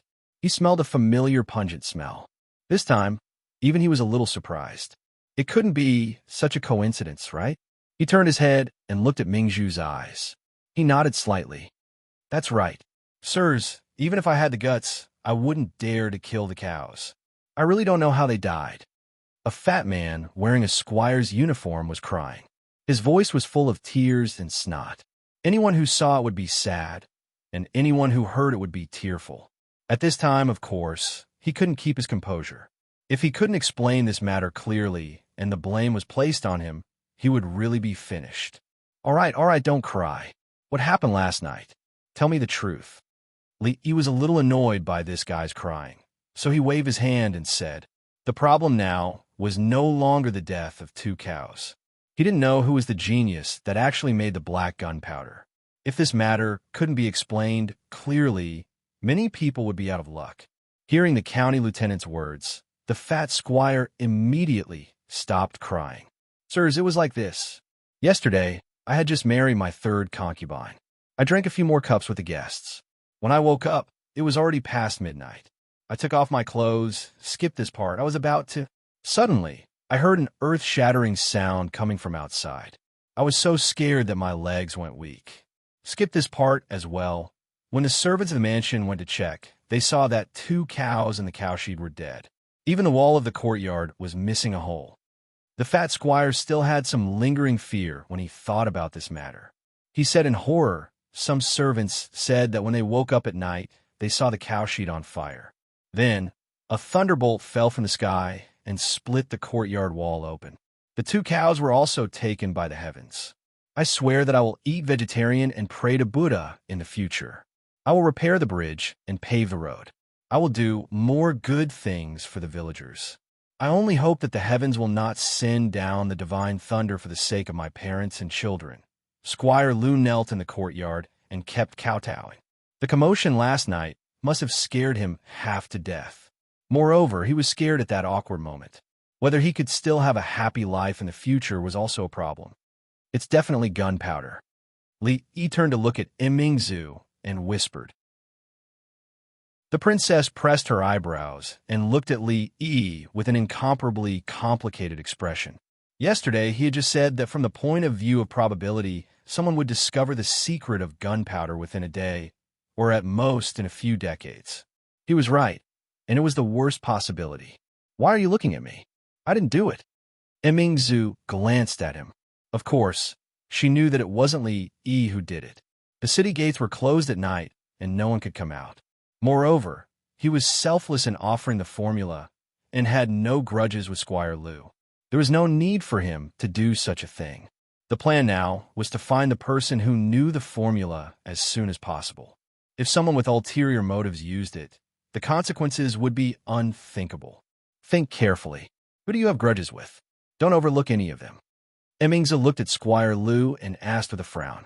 No, I have always been well-behaved and kind. I don't have any enemies. Squire Lu shook his head with a face full of doubt. So you admit that the death of the 2 cows was your fault? The princess's expression became a little unfriendly. Squire Zhang from a neighboring village had a quarrel with me last year over the ownership of a piece of land. I'm afraid he still holds a grudge. Lu Ergo, he is a farmer in the village and has always had a grudge with me. To tell you the truth, a few days ago, he saw me having an affair with the cripple's wife from the Lu family next door. Although I paid him some money, I feel that the way he looks at me these days is very strange.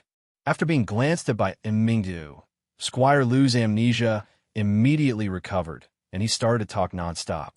Her people had already recorded everything.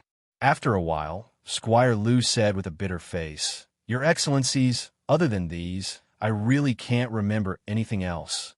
The person in charge of the recording twitched his mouth. There were already more than 20 names written on the paper. Master, third madam hasn't eaten since yesterday. Just now when the cook brought the food over, she still didn't eat. No matter how he tried to persuade her, it was useless. A round-faced girl ran in from outside the door and said as she ran. When she saw the people in official uniforms in the room, she was immediately stunned. In his heart, Li Yi felt that this third madam was also a person with a story. However, in this era, such things were common. Parents' orders and the words of a matchmaker were everything. The probability of a woman marrying a Rui Langjun was low. It was negligible. Squire Lu laughed dryly and said, "Your Excellencies, please don't laugh at me. This third madam has been in the brothel for a long time. She just came to the mansion yesterday, so she might not be used to it yet. I will slowly train her in the future." Brothel? Li Yi and Mingzu looked over at the same time. Chapter 241. Yes. Speaking of this third madam, Lu Yuanwei couldn't help but smile. He even forgot about the possibility of a lawsuit. I'm not bragging, but although there are many beautiful women in the brothel, Yun Yang is one of the best. Who knows how many people want her as a concubine? If it wasn't for the fact that her father still owes me a lot of rent, this matter wouldn't be easy. Where's the brothel you mentioned? Before Lu Yuanwei could finish, he was interrupted by Li Yi. Lu Yuanwei pointed in a direction and said, "It's not far. It's just under the eastern city wall. The 2 lords will see it when they reach the city gate." Li Yi thought for a moment and said, "Call your third madam over." This. Lu Yuanwei's face showed hesitation. He had just married the third madam last night and hadn't had time to consummate their marriage. Looking at this lord's expression, could it be that he wanted to? Lu Yuanwei felt regret. If he knew this would happen, he wouldn't have bragged so much. Now, the concubine he married might fly away. Go, call the third madam over. He glared at the girl. If she hadn't barged in, how would this be happening? Lu Yuanwei didn't dare to refuse. After all, his lawsuit hadn't come to an end yet. If he offended the lord in front of him, he wouldn't have a good time. The girl hurriedly ran out. After a while, she came back with a young woman. The woman had delicate features, but her face was pale, revealing a delicate and pitiful posture. In Li Yi's eyes, her appearance was average. Although the princess beside him was wearing neutral clothing, her radiance far outshone the third madam. However, Lu Yuanwei was at least 30 years old. It was a waste for such a girl who looked at most 16 to be his concubine. The 2 lords ask you a few questions. You must answer truthfully, or see how I'll deal with you. Lu Yuanwei looked at the woman and said with a straight face, "You shut up." Mingzu looked at Lu Yuanwei indifferently. The other party immediately smiled and tactfully closed his mouth. "Do you know what happened here last night?" Mingzu looked at her and asked casually. As soon as she finished speaking, Li Yi clearly saw a trace of panic on the woman's face. Although she quickly recovered, it was obviously impossible to escape the princess' eyes. "You go out first." Mingzu pointed at Lu Yuanwei and said. Lu Yuanwei actually didn't want to go out, but the man who had just recorded put his hand on his shoulder. After a little bit of force, he obediently followed the man. The others also retreated to the door, not letting anyone near. Lu Yuanwei has already left. You can speak. Mingzu looked at her and said, "My lords, you might be mistaken. I really don't know anything." The woman's face suddenly turned pale, but she still gritted her teeth and said. Li Yi smiled and said, "I know you don't want to be Lu Yuan's concubine. If we can find you, we can naturally find the person from last night. If you can tell us the truth now." Li Yi pointed at Imingzu and said, "This my lord can help you and save you from here. You won't have to be Lu Yuan's concubine anymore. If there is someone you want to marry, it is not impossible for the government to be a matchmaker for you." When the woman heard the first half of Li Yi's words, a nervous expression appeared on her face. After listening to him finish, her eyes suddenly showed some hope and her expression changed. After a moment, she bit her lower lip as if she had made a decision. She raised her head to look at Li Yi and asked, "My lord, is what you said true?" Li Yi only smiled at her and didn't speak again. The woman's face showed hesitation again. Where her eyes gradually became determined, she suddenly knelt down with a putong sound. "I am willing to speak. I only ask that my lord be lenient with him. Leave 2 people behind to watch him. The rest of you, follow me." 2 people walked out of the room. Imingzu gave the order and strode out. Li Yi looked at Lu Yuan and unhurriedly followed.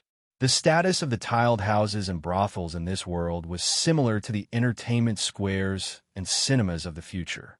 Of course, there were more services here. Most of them were rap and performing arts. All kinds of acrobatics were rarely seen in the future. These places were not rare here. Some of the more remote counties also had the existence of tiled houses, just on a smaller scale. The Jianghu artists gathered in the tile roof shop to show off their skills. They had different styles and styles. They set up different arenas in the tile roof shop, forming small circles. They used railings, ropes, and curtains to separate them from each other. Each circle was a brothel. The tiled houses outside the city were simpler and more chaotic than the ones in the city. The tiled houses formed their own Jianghu. Although it was difficult to manage because of the crowd, the government didn't like such places. However, places like the tiled houses and brothels were very popular among the people. Regardless of whether it was the commoners or the martial artists, they all liked to watch the bustle in such places. After Li Yi and Ming entered the tiled house, they followed the woman's instructions and walked towards the largest brothel. Because it was daytime, there weren't many people in the brothel. When they lifted the curtain and walked in, they immediately smelled a slightly pungent smell. They saw fireworks on the stage. A few masked men with disheveled hair were jumping on the stage. It seemed like they were doing a strange dance. The sound of gongs could be heard everywhere. It was very lively. It should be here. They walked straight to the back of the stage. Spectators were not allowed to enter the backstage. A few people in the brothel wanted to stop them, but were blocked by the men. Behind the curtain, a young man was using a fan to fan the smoke from the burning gunpowder to the front of the stage. He heard footsteps behind him. When he turned around, he saw a few strangers walking towards him. "Shen Liang," the young man who was the leader asked tentatively. "You are?" The young man stood up with some doubts. Just as he opened his mouth to speak, 2 men walked over and pressed on his shoulders. The young man was just an ordinary Jianghu artist. After he brought her back, he didn't spend much effort and confessed everything in detail. The story was actually very cliché. There were 2 young men and women of lowly status who liked each other. They couldn't get married in the end. Lu Yuan, as the biggest villain in the story, used his status as the landlord to half-force the woman to be his concubine. As the lover, of course, the man wouldn't let it go. However, due to his status, he had no other way. He could only blow up the wall of Lu Yuan's house on the night of their wedding and set off a free firework to send his blessings to Lu Yuan. He didn't expect that he didn't choose the right place to blow it up. It happened to be next to the cow sheet. The 2 cows didn't die from the explosion. They were scared to death by the sudden loud noise. Fortunately, Shen Liang didn't have the idea of mixing iron pieces with the gunpowder. Otherwise, the other cow wouldn't have survived. As for the gunpowder formula, it wasn't difficult to explain. The first 3 generations of the Shun family were all performers and pyrotechnics. They relied on this unique skill to make a living in the brothel dealing with these things all day long. In the end, they were able to figure out some things after a few decades. Although it hadn't reached the most accurate proportion of the later generations, and there were many shortcomings in the craftsmanship, it was more than enough to blow up the wall. Shun Liang's father was killed by this kind of thing that was accidentally discovered. As the sole heir of the Shun family, Shun Liang had always treated it as a secret that could not be passed on. This time, Lu Yuanwei forced him into a corner. After doing such a thing in the dark, he hurriedly fled home. He didn't expect that after only half a day, the officials would come to the door. If he didn't guess wrong, he wouldn't be able to see Shan Liang and Yun Yang in the brothel in the future. And Lu Yuanwei's next wife will be his third concubine. Of course, with Her Royal Highness's style of doing things, the two of them would probably have a better life in the future. Although there would be a lack of personal freedom, they wouldn't have to worry about food and clothing. Compared to their previous life, this was already a very happy ending. It wasn't a coincidence that the other party could make a simple version of the bomb. If there was one, there would be a second and a third. Perhaps somewhere, someone had already discovered the mystery of the gunpowder. But this should be what Her Royal Highness needed to worry about. Looking at Her Royal Highness, who obviously had something on her mind, Li's footsteps slightly quickened. He walked over and patted her shoulder. He said with a smile, "Why don't we discuss one more thing?" Chapter 242. Do you really think so? Li Mingzu looked at him with a complicated look in her eyes. Doubts, surprise, and a hint of understanding. All kinds of emotions were mixed together. She felt pity and puzzled that he had abandoned himself to live and wait for death despite his unparalleled talent. Li Yi's eyes were sincere. He nodded his head seriously and said, "Yes.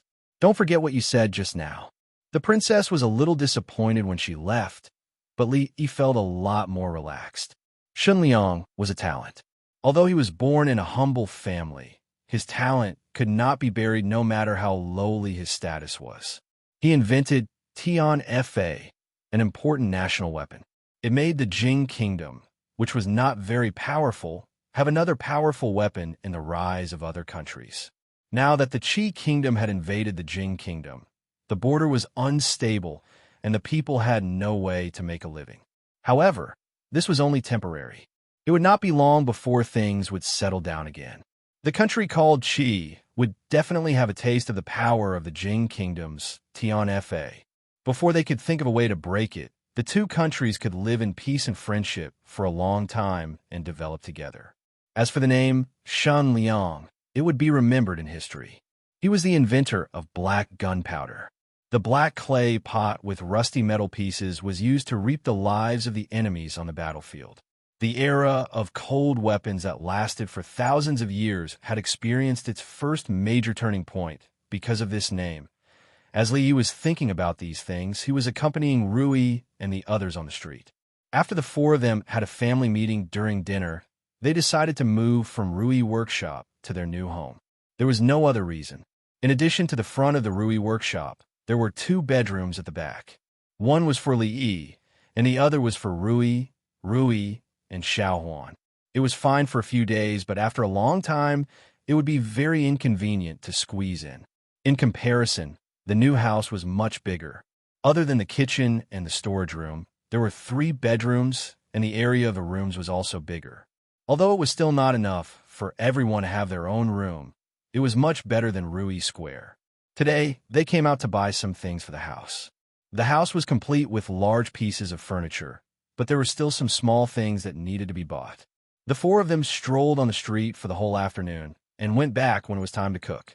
Li carried a lot of things in his hands and decided that it would be better to go out with them less in the future. Second great uncle, who had moved to the opposite courtyard, was reluctant to part with the rocking chair, so he sent Fong and the others to the stockade village to bring it down.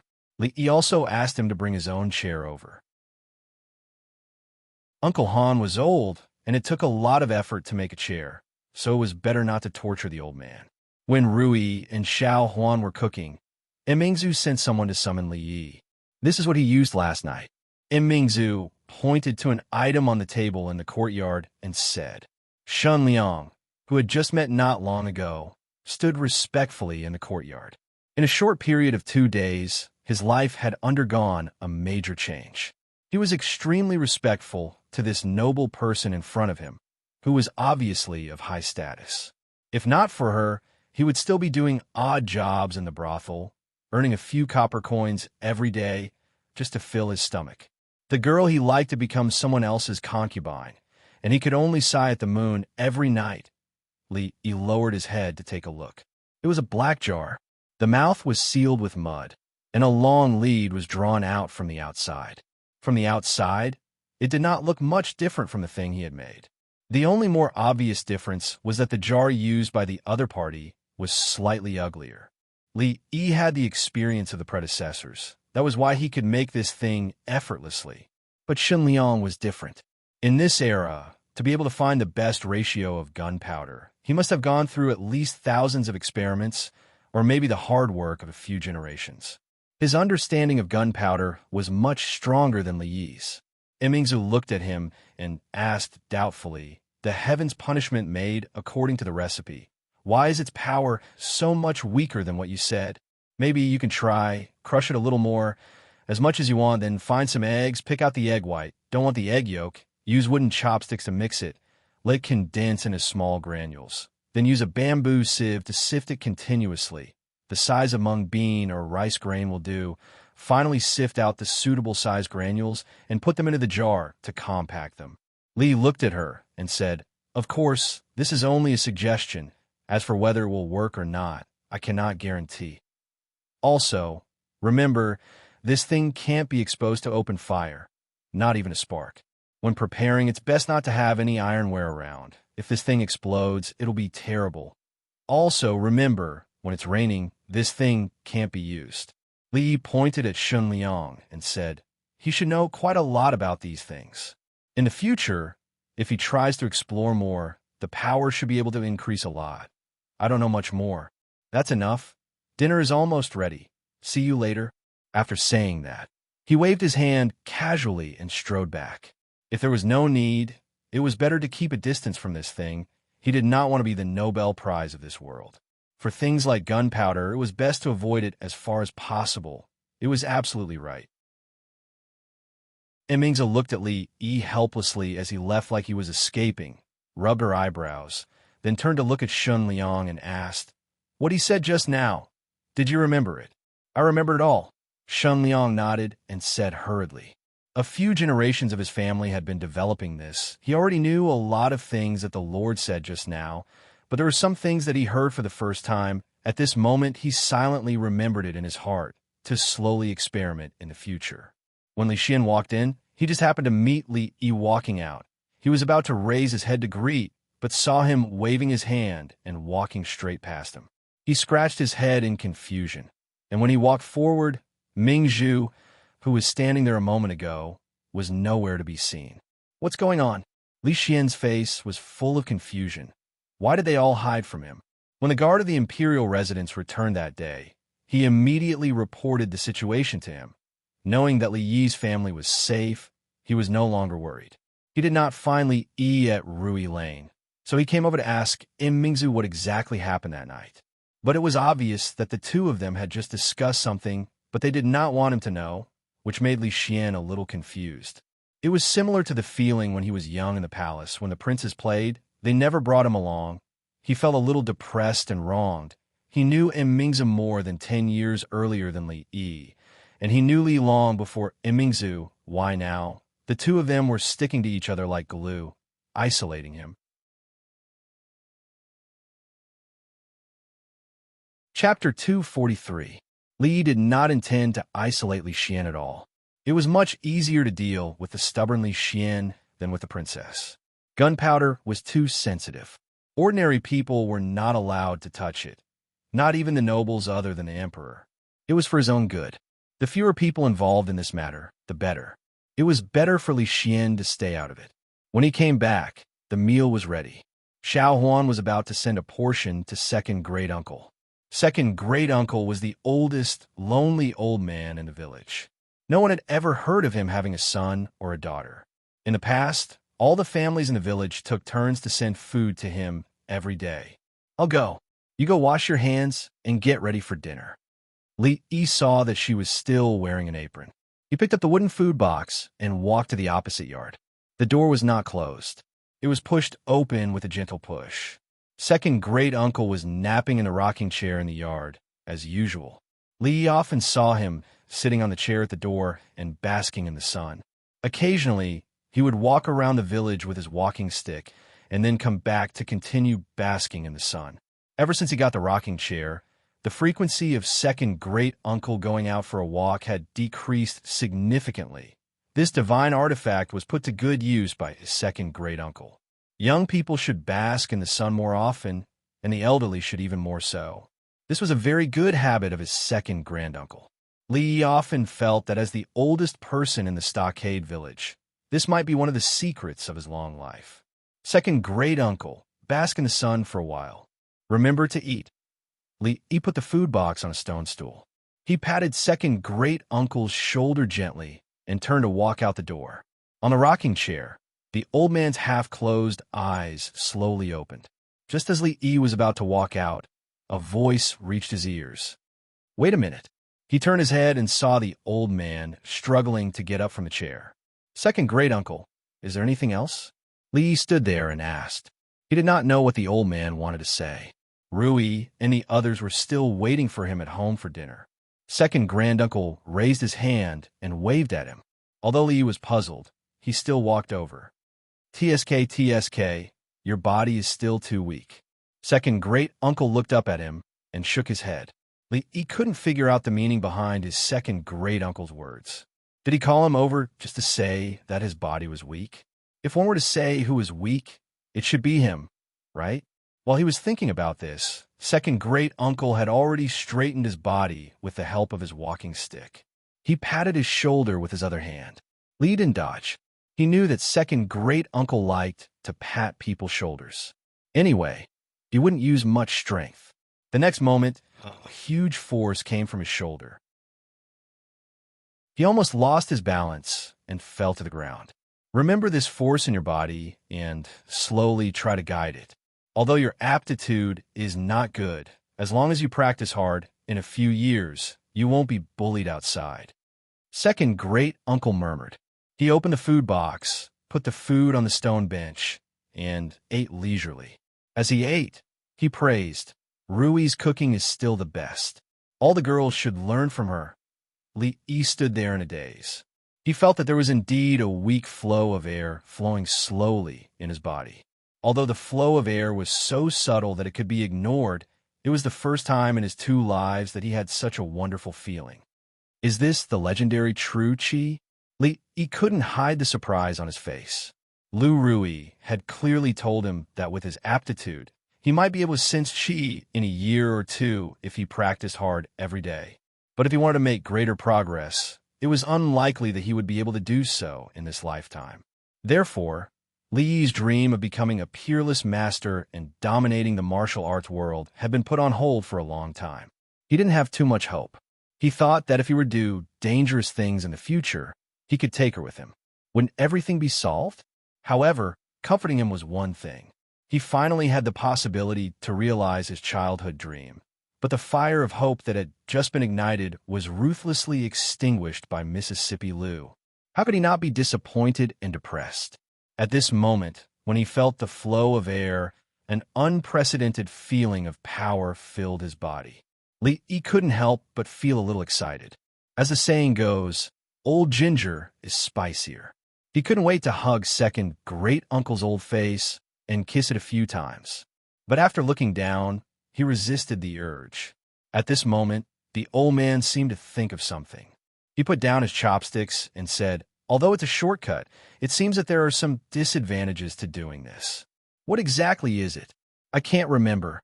He waved his hand and said, forget it, let's not think about it. It's not a big deal. At most, I'll be possessed by the devil and be injured or disabled. There's no danger in my life. The smile on Li Yi's face froze. He had an urge to jump up and curse. What side effects? Why didn't he mention it before patting his shoulder? If he knew that this thing could cause people to be possessed by the devil and become disabled, he wouldn't have taken the risk, no matter what. why did he pat her without her permission? What if he damaged her? Of course, he wanted to become a master like Mississippi Lou, but it would be meaningless if a master was injured or disabled. At this moment, second great uncle patted his head and said, "It doesn't seem that serious." "All right, I remember now. Before achieving great success in martial arts, you must maintain your virginity. Otherwise, the day you lose your virginity will be the day you die." "Is that so?" He rushed out of the door and didn't dare to listen anymore. He was worried that this old man would scare him and give him a heart problem. He was also worried that he couldn't help but fight with him. It didn't matter whether he could beat him or not. If he listened to him for a while longer, he might die of anger. "What's wrong, husband? Why are you in such a hurry?" He hadn't come back after delivering food to second great uncle for a long time. Lu Rui was about to go and have a look. Before she could stand up and leave the room, she suddenly saw him rushing in and asked hurriedly. Li was worried that what second great uncle said just now was true. If that was the case, he would be fooled by him. Therefore, he immediately described what he had just said. After listening to him, Lu Rui asked in surprise, "Husband, you already have a sense of qi?" She grabbed Li Yi's hand. After a moment, a smile appeared on her face, and she said, "Don't worry, husband. I've been practicing martial arts for a long time. Even without second great uncle, I'm afraid that I will have the sense of qi in a few months. Second great uncle just helped you shorten the time by a few months." In fact, she had thought of this before, but after all, she had just stepped into the supreme power realm. If she forced him to break through like this, she was afraid that it would be dangerous, so she had never mentioned it. "Really?" Li Yi breathed a sigh of relief. Rui's words were very credible. Lu Rui nodded with a smile. Then his second great uncle talking nonsense about not consummating the marriage before reaching the advanced kung fu? This was the question that Li Yi was most concerned about. Although this kind of kung fu exists, it is very rare in the whole martial arts world. Lu Rui looked at him and said, "The mental cultivation method that you practice will not affect you even if you consummate the marriage. You don't have to take second great uncle's words seriously." She was talking about the truth, but after she finished, she felt that the atmosphere in the room suddenly became a little strange when she said it. Xiao Huan's pretty face was red, and she just lowered her head to eat. Rui's expression was strange, and a faint blush could be seen on her face. She finally understood something, and her face was also a little red. After hearing Rui's explanation, Li Yi was finally relieved. Second great uncle was so disrespectful that he scared him so much. Next time when she sent him food, he would specially choose dishes that he didn't like. He walked to the dining table and sat down. He picked up the chopsticks, looked up, and asked in confusion, "Xiao Huan, why are you blushing?" Then he turned to look at Lu Rui, who was still standing at the door, and said, "Why are you still standing there? Come and eat."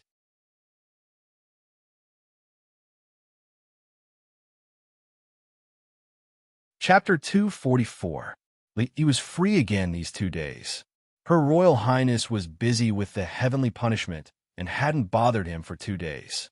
Although he had the formula, the production method, and a professional's guidance, it wasn't something that could be done in a day or two. From the crudest form to the mature production, it still needed some time. Li Xian wasn't free either. He heard that his wedding date was approaching. Although, as the crown prince, everything related to the wedding would be arranged by someone else. He was the one getting married. Prince Ning probably wouldn't allow him to wander outside all day. As for Wan Ruoqing, he only went to see her once. The progress was smooth. They were much more professional than him in matching that set. In a few days, they should be able to officially perform it and see the effect. These days, he didn't go to Rui Workshop at all. Winter wasn't a good season to sell Rui dew. The cost of hard liquor wasn't small. As long as he relied on the profits sent by the prince's mansion, he could make money without doing anything. Perhaps it was because the prince's mansion did not lack this little bit of money, or perhaps it was because they disdained these commoners, or perhaps it was because of their relationship with the crown prince that they never did anything in business. Thus, this income had never been a problem. In general, he was in a good mood these days. In addition, he finally had a breakthrough in martial arts. The airflow in his body, which was thinner than a strand of hair, was played by Li Yi happily. He once tried to move the airflow to his hand. Although it didn't move when he chopped a table, it wasn't a problem for him to chop a thin board. He didn't want to become as powerful as Rui immediately, nor did he want to catch up with Mississippi Liu. Li Yi didn't want to compare himself with them. When he saw Fong coming in from outside, a flash of light suddenly appeared in front of his eyes. "Young master, what's wrong?" As soon as Fong came in, he saw Li Yi waving at him. He had some expectations in his heart and immediately walked over. He had been bored out of his mind at home for the past 2 days. His previous life had been very hard, and he couldn't even eat. He didn't even need to count how many copper coins he had at home, but he had been very busy every day. Although he didn't know what he was busy with now, he didn't have to worry about food and clothing. He didn't even know how much money he had saved at home. He only saw his wife sitting on the bed after closing the door every night, lighting an oil lamp and counting copper coins. Fong really didn't know what his wife, who didn't know how to count, could count. In short, life was getting better and better, but he was getting more and more idle. In the past, he could greet people at Rui Square or go to the brothel with his son-in-law to watch plays. Now the shop was closed and his son-in-law didn't go to watch plays. Instead, he saw his son-in-law practicing boxing in the yard all day. Fong curled his lips. With his son-in-law's physique, it was useless no matter how much he practiced. This was the first time in a few days that the son-in-law had called him over. Fong was looking forward to having something to do. He couldn't continue idling around like this. "I made some progress in martial arts these days. Why don't we have a match?" Li Yi stood up and looked at him. Fong's expression was a little stunned. After realizing that he didn't hear wrongly, he looked at Li Yi with a strange look and said, "Son-in-law, forget it. Even if I don't use my hands and feet, you are no match for me." When it came to writing poems and deceiving girls, Fong admitted that he was not as good as the son-in-law. When it came to making money, he was even worse. But when it came to fighting, Fong was very confident that even Tin's son-in-law were not as good as him. "Then don't use your hands and feet." Li Yi expressed his approval for Fong's proposal. Although he had made a lot of progress in the past 2 days, he wasn't that arrogant. He just said it casually and was waiting for Fong to say it. Fong didn't care about it. He stood still and said, "Son-in-law, come on." He didn't make much of a defensive posture at all. According to his estimation of Li Yi, even if he hit him with all his strength, as long as it didn't hit his vital parts, it would just be a tickle for him. "Watch my palm." Li Yi hit Fong's shoulder with his palm. Fong's body was steady, and he didn't dodge. Bang! After a muffled sound, Fong's body staggered back a few steps, and he sat on the ground. He sat there in a very inelegant posture. The expression on his face was extremely surprised and unbelievable. He rubbed his shoulder, which was a little numb. He looked at Li Yi and wondered if the person in front of him was really the son-in-law. Looking at Fong's expression as if he had seen a ghost, Li Yi had a deeper understanding of the role of genuine qi. The same palm, with and without genuine qi, had a very different effect. Although he could succeed just now because Fong looked down on him and didn't take any precautions before that, even if Fong didn't take precautions, he couldn't have shaken him. In the past, Li Yi couldn't see the difference between him and Fong and Rui at all, because no matter which one he was, the gap was so big that he couldn't imagine it at all now. He finally saw a little hope. The undignified second uncle didn't talk seriously, but he was quite reliable. When walking on the street, Fong was still brooding about what had happened just now. How did the son-in-law become so powerful? He couldn't compare to his son-in-law in other aspects. It wasn't easy for him to find an area where he could compete with Li Yi. However, what happened just now had shaken his pitiful self-confidence. If he couldn't even beat the son-in-law in a fight in the future, how would he have the face to follow behind the son-in-law and protect him? No, he'd been slacking recently. When he went back, he had to beg second uncle to teach him a few more moves. He couldn't lose to the son-in-law. Fong followed behind Li Yi absent-mindedly, thinking about something. Li Yi walked on the street with some fruits in his hand. There were no fresh fruits in winter, so they were all stored in cellars. But even if they weren't very fresh, they were still extremely expensive. Ordinary people couldn't even think about eating them. The grudge with the people from the forest of Underworld seemed to have subsided, but when he went out, Fong would usually follow him just in case. This time, he was going to visit Dainyu. As a superior, if a subordinate was injured in the line of duty, he should visit. If it wasn't for the fact that the people from the forest of Underworld injured Dainyu and gave him enough time to prepare, the situation would have been even worse. Sir, Dainyu's house is in front. As they walked to the North District of Qing and Prefecture, the accompanying bailiff pointed to a courtyard in front.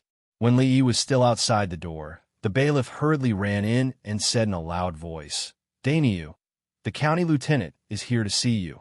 Not long after, a woman around 30 years old walked out of the house. Her clothes weren't luxurious, but they weren't very shabby either. Dainyu's wife, "Quickly come and greet the county lieutenant." The bailiff walked in front of her and said, Sir. The woman clearly didn't have the experience of receiving such an important guest. Her expression was slightly flustered as she hurriedly bowed. Li Yi smiled kindly at her and walked into the house. He saw Dainyu struggling to sit up on the bed. "Quickly lie down." Li Yi strode over and pushed her back down. He placed the things in his hands on the table. There were 2 children in the house. The little girl looked to be around 10 years old, while the boy was around 7 or 8. He didn't know how to greet people and just stared blankly at the fruits on the table and swallowed his saliva. Although the pears were wilted, they rarely ate seasonal fruits in the past. If it was winter, they wouldn't even think about it. He didn't think that the county lieutenant would come to see him and bring so many things. Dainyu was somewhat flattered. Seeing that he was about to get up again, Li Yi could only push him back down and said, "Your wound hasn't healed yet. Lie down and don't move." "How's the wound?" Li Yi looked at his wound. It was recovering well, and there were no signs of ulceration or pus. There shouldn't be any big problems in the future. Dainyu lightly patted his chest and said, "This injury is nothing. After resting for half a month, I should be able to go back to work in the yamen. It's better for you to lie down at home." Li Yi glanced at him and said, "Recover first.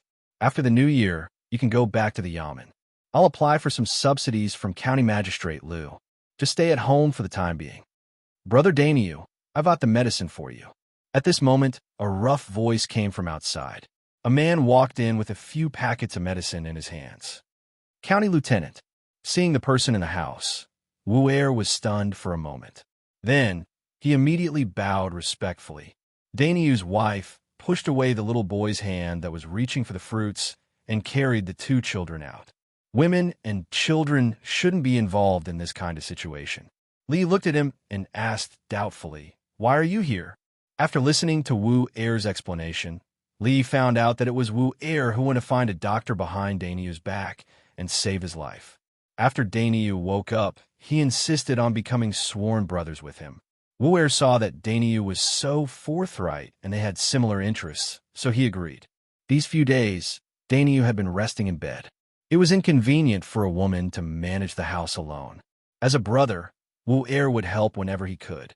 He had just gone to the medicine store to buy medicine for Wu Er and met Li Yi here when he came back. Wu Er came at the right time. Li was actually planning to look for him. After giving Dainyu a few words of encouragement, Li Yi left Dainyu's house with Fong and Wu Er. "Are you very familiar with the Jianghu?" Li looked at Wu Er and asked. Wu Er nodded and said, "My elder brother often goes out as a bodyguard and can be considered a Jianghu person. Sometimes I also go out with my elder brother, so I'm not unfamiliar with the Jianghu." A smile appeared on Li Yi's face. He looked at Wu Er and said, "Senior Han and Officer Zhao that you mentioned last time, tell me more about them." Seeing the smile on his son-in-law's face, Fong could not help but shiver. He inexplicably felt a chill from the bottom of his heart. Someone is going to be unlucky again. The person in front of him was not only the county lieutenant, but also Wu Er's benefactor. Naturally, he would tell him everything he knew. In fact, since a few days ago, when he came out of the medicine store, Wu Er had been thinking about the whole thing. These few days, he specially inquired about the whole thing. Of course, he did not find out that the woman in the Willow Leaf Village was the county lieutenant's wife. He only faintly guessed that the county lieutenant should have an unusual relationship with her. He immediately sorted out his thoughts and then said, "Senior Han's real name is Han Dazhong." He has been famous for a long time and is not weak. In the Jianghu, whether it is the underworld tyrants or the righteous swordsmen, they all respect him and call him Senior Han. I heard that when he was young, he was also a ruthless character and had an illustrious reputation in the Jianghu. Later, he retired from the Jianghu and took in many disciples. He started a bodyguard and goods business.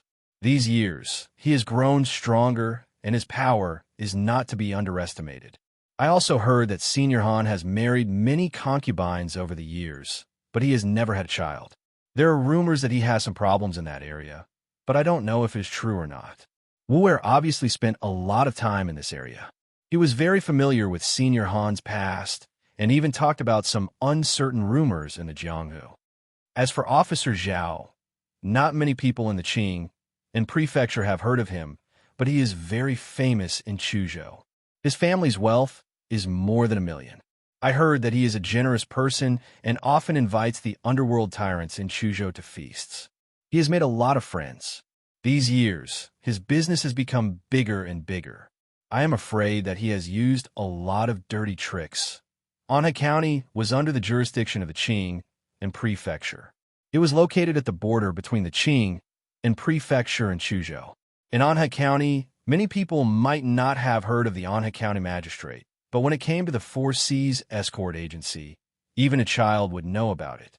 After all, although the county magistrate was an official, he was still an outsider. The Han family's Four Seas escort agency had been operating in Anhe County for nearly 20 years and had long become a local tyrant. Even the county magistrate had to be courteous when he met the master of the Han family. After all, without the Han family support, it would undoubtedly be much more difficult for the county magistrate to carry out his orders in Anhe County.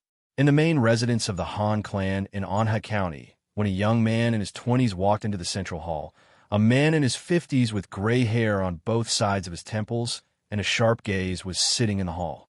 He appeared to be quite spirited. The man in the hall was the master of the Han family, Han Dazhong.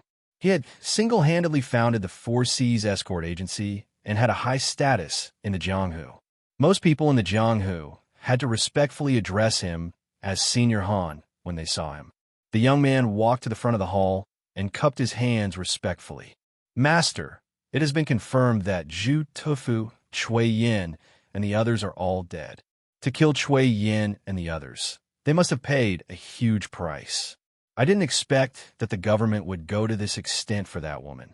The master of the Han family's face was gloomy as he said, to encircle them, they must have mobilized the troops stationed in the city. That woman has such power. Forget it, forget it. It's not good to have another conflict with her. I can only avenge my son in the future. The master of the Han family waved his hand and said, spread the word that what happened before was a misunderstanding between me and that woman. Tell them not to have any designs on that woman. Yes, master. I will go immediately. The young man slowly retreated after saying that. However, he did not think that there was any need to make an announcement. Dozens of heroes of the Jianghu had been defeated by that woman, who would have the guts to cause trouble for her. Chapter 245. Chuzhou, Xiang City. It was night. Deep in the Zhao Manor, on the spacious square, there was a hubbub of voices and bright lights. Chuzhou's minister Zhao was kind and generous. He saw money as dirt. In Chuzhou's Jianghu, there were many people who had received his kindness. Minister Zhao had many friends. Not only did he often invite these Jianghu people to dinner, he would also generously help any hero who had no money to travel in Jianghu. He never mentioned the word return. In the eyes of these Jianghu people, this was a sign of great righteousness. Many people recognized him as a friend. Speaking of which, it was strange. Although they spent a lot of money every day, the Zhao family's business was getting better and bigger. Those who didn't know would probably sigh at Squire Zhao's business skills, but those who really knew the inside story would mostly spit on him and disdain his dirty tricks behind the scenes. At this time, deep in the Zhao Manor, a dozen Jianghu men were talking and laughing, drinking to their heart's content. From time to time, the servants of the Zhao family would serve them good wine and food. Surrounded by the crowd was a man with a goatee and a shrewd face. The man had a pair of triangular eyes and wore a minister's uniform. He didn't look outstanding, even though he didn't dare say he was the best in Chuzhou, in Xiang City, no matter if it was a Jianghu person or a government official. Who didn't know this was the good benefactor Minister Zhao. Brother Zhao, it's my fault this time. I couldn't do my job well for you. I'll drink to punish myself. I hope you won't blame me. It's a cold night, but there's a man wearing only a short-sleeved shirt, the muscles on his arms bulging. He cupped his hands towards Zhao Yuanwei, picked up a bowl of wine in front of him, and drained it in one gulp. Minister Zhao's face was full of guilt. He said, "Brother Qin, don't say any more. It's my fault. I didn't know that woman was so strong. Even Zhu Tufu and the others died there. If I knew she was so hard to deal with, I wouldn't have let you take the risk." He didn't act pretentious and filled the bowl in front of him to the brim. He looked at the crowd and said, "This bowl of wine is my apology to you brothers. Please promise me that you won't cause trouble for that woman anymore. If anything happens to you, I won't be able to rest easy." Everyone immediately raised their bowls to show their sincerity. They would no longer put themselves in danger, but if that woman came to bully them, they would not just stand by and watch. They would definitely lend their brother a hand. Zhao Yuan was embarrassed on the outside, but he was finally relieved. After all, this was the territory of Chuzhou City. No matter how powerful the woman was, she couldn't be the enemy of all the Jianghu men in Chuzhou City. Wu Er followed Li Yi all the way back home. They talked in a room for a long time before leaving. When he left, he still had a puzzled look on his face. His puzzlement stemmed from the task that the county commandant had just given him. However, it was only a slight effort. Since he couldn't figure out the county commandant's intention, he didn't need to think about it anymore. He just needed to do as he was told. Senior Han, Squire Zhao. Li muttered these two names as he walked out of the room. These few days, he finally had some free time. If there was a grudge, there was a grudge, there was a grudge. Xiao Huan was washing clothes in the yard. He had just changed out of them this morning. Although the weather was good, the temperature of the water was very low. The young maidservant rubbed her hands a few times and blew on them twice. When Li Yi walked closer, he saw that her hands had turned blue from the cold. "Don't wash them, don't wash them. Why don't you add some hot water before washing them?" Li Yi's heart ached as he held her hands. Her hands were so cold that even Li Yi couldn't stand it. "Young master, it's okay. It will be done in a while." The servant girl's heart was filled with joy as her hands were no longer cold. However, her face was red. Li Yi reached out his hand and tapped her head. He said, "Listen to young master and go back to your room to warm up. It won't be good if you get frostbite." When Li Yi was young, he had frostbite every year. It was painful and itchy. His hands were swollen like steam buns. He had to be fed by his mother spoon by spoon. Later, he met an old Chinese medicine doctor who gave him a faux prescription. After that, he never had it again. However, he didn't want to relive that feeling in his life. Xiao Huan was chased into the room to warm herself by the fire. If her slender and white hands got frostbite, he couldn't bear it. He reached out to test the water temperature in the basin. He couldn't help shivering and immediately put his hands back. Thinking that Xiao Huan washed clothes in such a temperature every day, his heart was even more distressed. The silly girl didn't even bear to use hot water. He didn't know how she survived the previous winter. Enduring the cold water and rubbing the clothes, he thought that the temperature had dropped a bit these days. It was still a bit cold to sleep with 2 blankets at night. It was time to think of a way to improve her living environment. After rubbing the clothes and washing them, his hands were too cold. After a while, he took them out of the water and wrung them out to dry in the courtyard. Looking out through the courtyard gate, old Fong and a few other men were squatting under a tree, talking about something with their saliva flying everywhere. These days, Fong had complained to him more than once that he was almost bored out of his mind. It seemed that he had to find some work for him to do to satisfy his requirements. Under a big tree, not far from the door, Fong was telling the men the story of the return of the Condor heroes.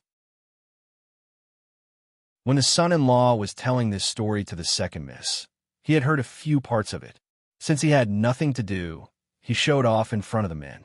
Of course, Although he was talking with his saliva flying, the story had no beginning or end. It was almost not attractive. If it wasn't for the fact that they had nothing to do, no one was willing to see him talking here. Fong saw that everyone was bored to death. Two of them even dozed off. He couldn't help but feel annoyed. They were both telling stories. Why could the son-in-law do it, but he couldn't? He was determined to compete with the son-in-law. With a turn of his eyes, the story immediately changed.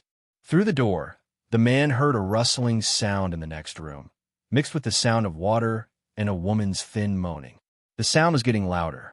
Then he heard the creaking of the bed and a man's heavy breathing. When this wonderful story was told, the crowd immediately became excited. The two men who were about to doze off stopped immediately. As if they had been injected with chicken blood, they stretched their necks and waited for old Fong to continue. The other men were not calm either. Their distracted attention was pulled back to the conversation. They were all illiterate men. Usually, they told dirty jokes in extremely vulgar language. Fong and Li Yi had stayed in the brothel for a long time and learned a few tricks from the old storyteller. In an instant, these men's breathing became heavy. Fong couldn't hide the complacency on his face. A bunch of idiots. He only used a little bit of skill to make them so excited. They were really country bumpkins who had never seen the world. But he didn't stop talking. He continued. The man was excited and put his ear to the door. He only heard a creaking sound. Who knew that the door wasn't closed tightly? It was suddenly opened by the man. The man was stunned and saw inside the room. When old Fong said that, he stopped. The few men were just getting excited and their ears turned red. They hurriedly urged, "What's wrong with seeing the house? Hurry up and tell us." I saw a man sitting on the bed in the room. A woman was washing his feet on the ground. Her movements were fast and the sound of water splashing. Fong's face turned serious. He stood up and looked at Li Yi, who was standing behind the men and looking at him with his hands folded. He said with a smile, "Son-in-law, why are you here?" Chapter 246. It seemed that old Fong really had a lot of free time. A few months ago, he was still a rather shy man. When he talked about his beautiful wives, beautiful concubines, and big mansions, he would blush from time to time. Now, he was so free that he could tell dirty jokes in public. His mouth already had some of old Sun's kung fu. Now that the son-in-law had arrived, the crowd was too embarrassed to continue listening. They chuckled and scattered like birds and beasts, thinking to themselves that they had to pick a good time to call old Fong out for a chat. "Son-in-law, what's the matter?" Fong looked serious and became an upright man again. Li Yi nodded. There was indeed something. Even if there was nothing, he had to find something for him to do. How could such a good person be so free? Fong and a few men went up the mountain to cut bamboo. Although they didn't know why the son-in-law asked them to cut bamboo, it was much more interesting than staying at home and telling dirty jokes. Li Yi went to the street with Rui. Since Fong wasn't there, Rui temporarily acted as his bodyguard. Other people were the personal bodyguards of beautiful presidents, but she was the bodyguard of the county lieutenant's beautiful sister-in-law. She had a face that people didn't dare to get close to. Before people got close, she would cast a cold glance at them, and they wouldn't dare to get close anymore. In the future, she would definitely be like an iceberg president. With her by his side, he would be as safe as he could be. Of course, those who wanted to get close were mostly men, and their target wasn't Li. "May I ask what this is, young master?" In a shop that specialized in red clay stoves, the old craftsman moved closer and looked at a few pieces of paper on the table. There were a bunch of pictures on the paper, and the old craftsman didn't understand them. The red clay stove that they used to eat hot pot at home was bought here. The old craftsman's skills were good. After using it for so long, there hadn't been any quality problems. When he planned to make a honeycomb briquette stove, he immediately thought of this place. In the winter, it was necessary to have a good stove. Li planned to make a few more stoves and put one in every room. It was convenient to use water, and they wouldn't feel cold when they slept at night. This picture is from the front, this picture is from the top, and this picture is what it looks like from the inside. After spending a few minutes to teach the old craftsman how to look at the three-dimensional and cross-sectional views, the old man's eyes lit up, and he was full of praises. "This is a good idea. This is a good idea." The old craftsman had worked his whole life, and was very experienced. Soon, he could read the picture correctly. A few simple blueprints appeared in his mind as he looked at them from top to bottom, left to right. Although the drawing on the paper looked a little different from the stove in the shop, it was definitely a stove. The old man looked away from the drawing and said, "Young master, you want a stove, right? There's so many in the shop, big and small. You can choose one. There is no need to remake it." Li Yi smiled and said, "My stove has some special uses. I'll make it according to this diagram. There shouldn't be a problem, right?" The old craftsman was puzzled. Apart from cooking tea, what other special uses did the stove have? Besides, the drawing on the paper only seemed to have an extra ear compared to a normal stove. But since it was a customer's request, he didn't need to ask too much. "No problem. It will be done by tomorrow. Where is your residence? I will send someone to deliver it." After discussing the price with the old craftsman, Li Yi and Rui walked out of the shop. Now that they had a stove, they would find a way to get some honeycomb briquettes to make it warmer this winter. Fong and the others quickly came back with chopped pillars. Each of them carried a bundle on their shoulders. According to Li Yi's instructions, they opened the joints in the bamboo so that they could see from one side to the other. Fong resisted the urge to ask Li Yi what it was for. It would make him look ignorant if he asked too much. He would see it with his own eyes one day. The old craftsman was very fast. The apprentices in the shop loosened the things the next day. Because this young master had given them a lot of money, the few of them had to work for an entire night before they could finish it before dawn. Fong saw his son-in-law put the hollowed bamboo on the ear of the stove. He connected another section and made a hole in the window. The other end of the bamboo stretched out from the hole. The charcoal fire burned quickly. After a while, the room became warmer. More importantly, Fong stayed in the room for a long time, but he didn't feel dizzy or smell the charcoal. They also had a stove at home, but they only used it when eating hot pot. When they ate, they had to open the window and the door. Otherwise, they would feel dizzy after a long time, and their body would not have any strength. Zhu Zi had been complaining about the cold at home for the past 2 days. It was not enough to cover 2 quilts at night. He was annoyed by it. When he came out just now, he even kicked his butt. This child only lived a good life for a few days, but he had already forgotten all the hardships he had suffered before.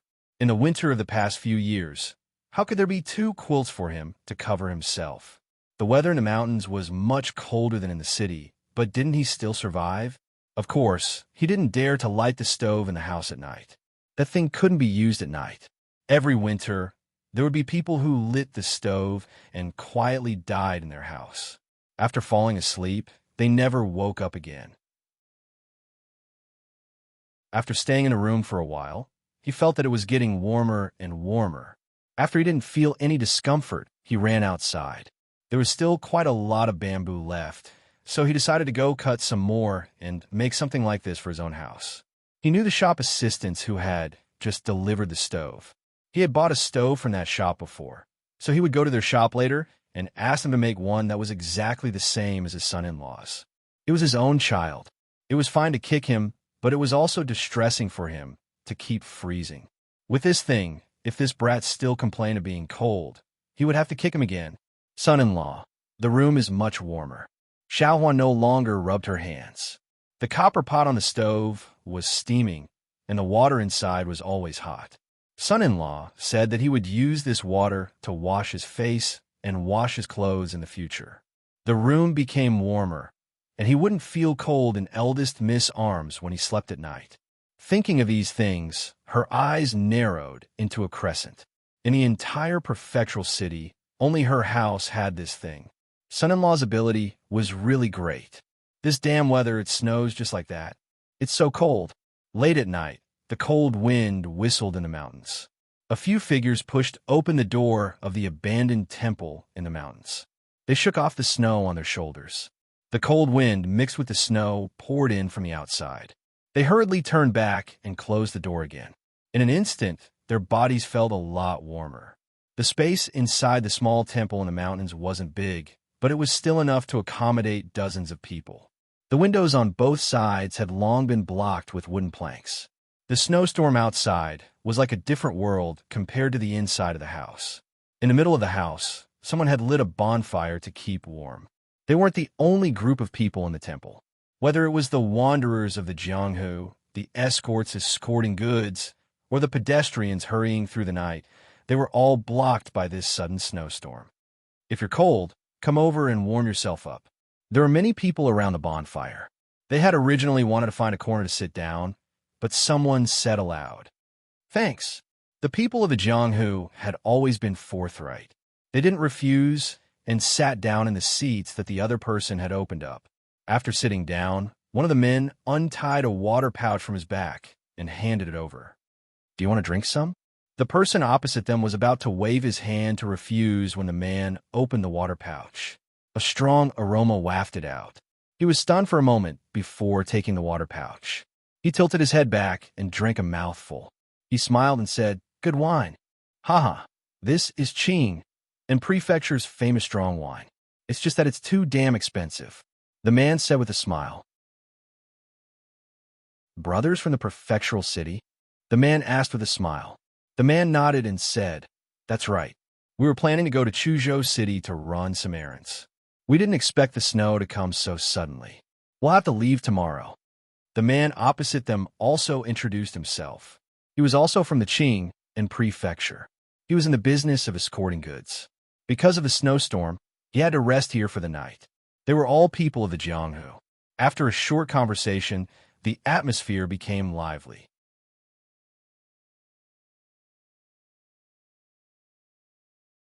Chapter 247. For these people who often traveled to Jianghu, they were all brothers within the four seas. Most of them were forthright. After all, everyone had their fair share of difficulties. It was necessary to make friends. The fire was burning brightly. Someone brought some firewood from the corner and added it. The temperature in the room rose a few degrees. The Jianghu people talked about the Jianghu. After a few sips of strong alcohol to warm themselves up, they started to talk. "It's not easy to transport goods on a snowy day. Where are you going, Brother Wu?" The man took a few sips and sealed the pouch. This thing was expensive. If it weren't for the fact that he got along well with Brother Wu, he wouldn't have taken it out. After the short conversation just now, he already knew that the brother opposite him was called Wuda, and that he worked as an escort to transport goods for a living. Tonight, he was also delayed by the sudden snowstorm on the road. "Chuzhou," Wu said with a smile. "Not far." The man continued to talk about this topic. Although the escort business was arduous and had a certain amount of risk, compared to other jobs, the reward was still very considerable. "Haha, it's just enough to make ends meet." Wu laughed and said, "It's just to make a living. The Four Seas Escort Agency has taken all the big jobs. We can only pick up the ones they don't want. We don't make much money on a single trip." The Han family's Four Seas Escort Agency was famous in Qing and Prefecture, and this man often heard of it. Thinking of a rumor he had heard a few days ago, he asked in confusion, "I heard that Senior Han of the Four Seas Escort Agency issued a must-kill order against a woman a few days ago. Many people from the Green Forest wanted to establish a relationship with the Han family and go kill that woman. In the end, they were all killed." "What's Senior Han?" "He's just a eunuch." A sarcastic voice came from beside Wuda. The man looked at the speaker and asked, "Eunuch? May I ask this brother, what do you mean by that?" The man looked at the man and was also surprised. "Have you not heard of the 72 evil warding swordplay of the Han family?" The man shook his head. He had never heard of the evil warding swordplay. "I'd like to hear more." The man cupped his hands and said, "The people of the martial arts world had a natural talent for gossip. Senior Han was quite famous in the martial arts world. Although there were some interesting anecdotes, they were far less explosive than what the person in front of him said. The man faintly felt that he was about to hear a secret that few people knew about. It was boring sitting there by the fire. Since there was nothing to do, the man slowly said, "The story starts from 20 years ago. She didn't know why, but she still felt a little cold last night, even though she had lit the stove yesterday and the room was much warmer." He woke up from the cold early in the morning. When he was putting on his clothes, he felt the cold wind blowing in the room. He glanced at the window and found that the opposite window was half open. He must have forgotten to close it when he slept last night. After a night, the stove must have gone out. Li ran over to close the window. When he looked out, all he could see was a vast expanse of whiteness. It was snowing. He wasn't in a hurry to close the window. This snow came suddenly. Although the snowflakes floating in the sky were small, judging from the thick snow on the ground, he could imagine how heavy the snow was last night. The cold wind blew in from outside and immediately woke him up a lot. At this time, he didn't feel so cold. It was not the first time he saw snow. As a native northerner, he experienced such heavy snow several times every winter. At that time, he was still in the countryside. When he got up early in the morning, the mountains and fields were all the same color. Early in the morning, he and his friends went up the mountain with the dog at home to chase rabbits and pick up pheasants. The snow was thick and the rabbits couldn't run fast. The pheasants stuck their butts in the snow and didn't come out. Catching them was as easy as pulling carrots. Of course, in this world, it was the first time he saw snow, so he had a different feeling. He got up very early today. Rui and Xiao Huan hadn't left the room yet. He walked over and opened the door of the courtyard. Fong was sweeping the snow with a big broom. "Good morning, young master." Fong greeted Li Yi. His movements didn't slow down at all. He pushed forward like a human road sweeper. In his field of vision, many people were already busy. They had gotten used to waking up early all their lives. Other than naughty children, not many people would sleep even in winter. Li Yi turned around and saw the only set of footprints he had left in the courtyard. He felt very accomplished. This was a hobby he had since he was young. Every time he saw his own footprints in the white snow, he would feel happy for no reason. He grabbed a handful of snow from the ground and rolled it into a ball. He wanted to experience the feeling of snowball fights when he was young. At this time, a door in the courtyard opened. Seeing the figure walking out of the room, Li Yi threw the ball of snow out subconsciously. Bang! Lu Rui waved her sleeve, and the ball of snow exploded in the air and scattered. Looking at Mississippi Lu's eyes that were full of fighting spirit, Li Yi ran out of the door subconsciously. He forgot to think before he threw the ball of snow. Was Mississippi Lu someone he could provoke? A few snowballs flew from behind and landed on his neck. Li Yi shuddered and sped up. Although Mississippi Lu didn't chase after him, Li Yi still planned to take a look outside before going back. Most people were sweeping the snow on the road. Not only in front of their house, but all the snow in their houses was swept to the roadside. A few naughty children who woke up early were already high. Snowballs flew everywhere. They didn't get angry even when they hit their heads. They grabbed a handful of snow from the roadside and threw it back. Not long after, their clothes were wet from the inside out. They stood by the roadside and shivered like a sieve. If he was seen by the adults, they would kick him a few times and drag him back home by the ear. He had to quickly change into a set of dry clothes. If he caught a cold, the cost of medicine was a small matter. If he were to fall ill, he would suffer for the rest of his life. After a few cries, the naughty children could not be seen outside. Li Yi strolled around and returned to his house. The snow in the courtyard had been swept into a pile. Xiao Huan was squatting on the ground and making a snowman. Mississippi Lu's snowman was already done. Li Yi took a while to distinguish it and vaguely recognized the human shape. Li Yi laughed. Under Mississippi Lu's unfriendly gaze, he took a few wooden shovels from the kitchen and walked to another pile of snow on the opposite side.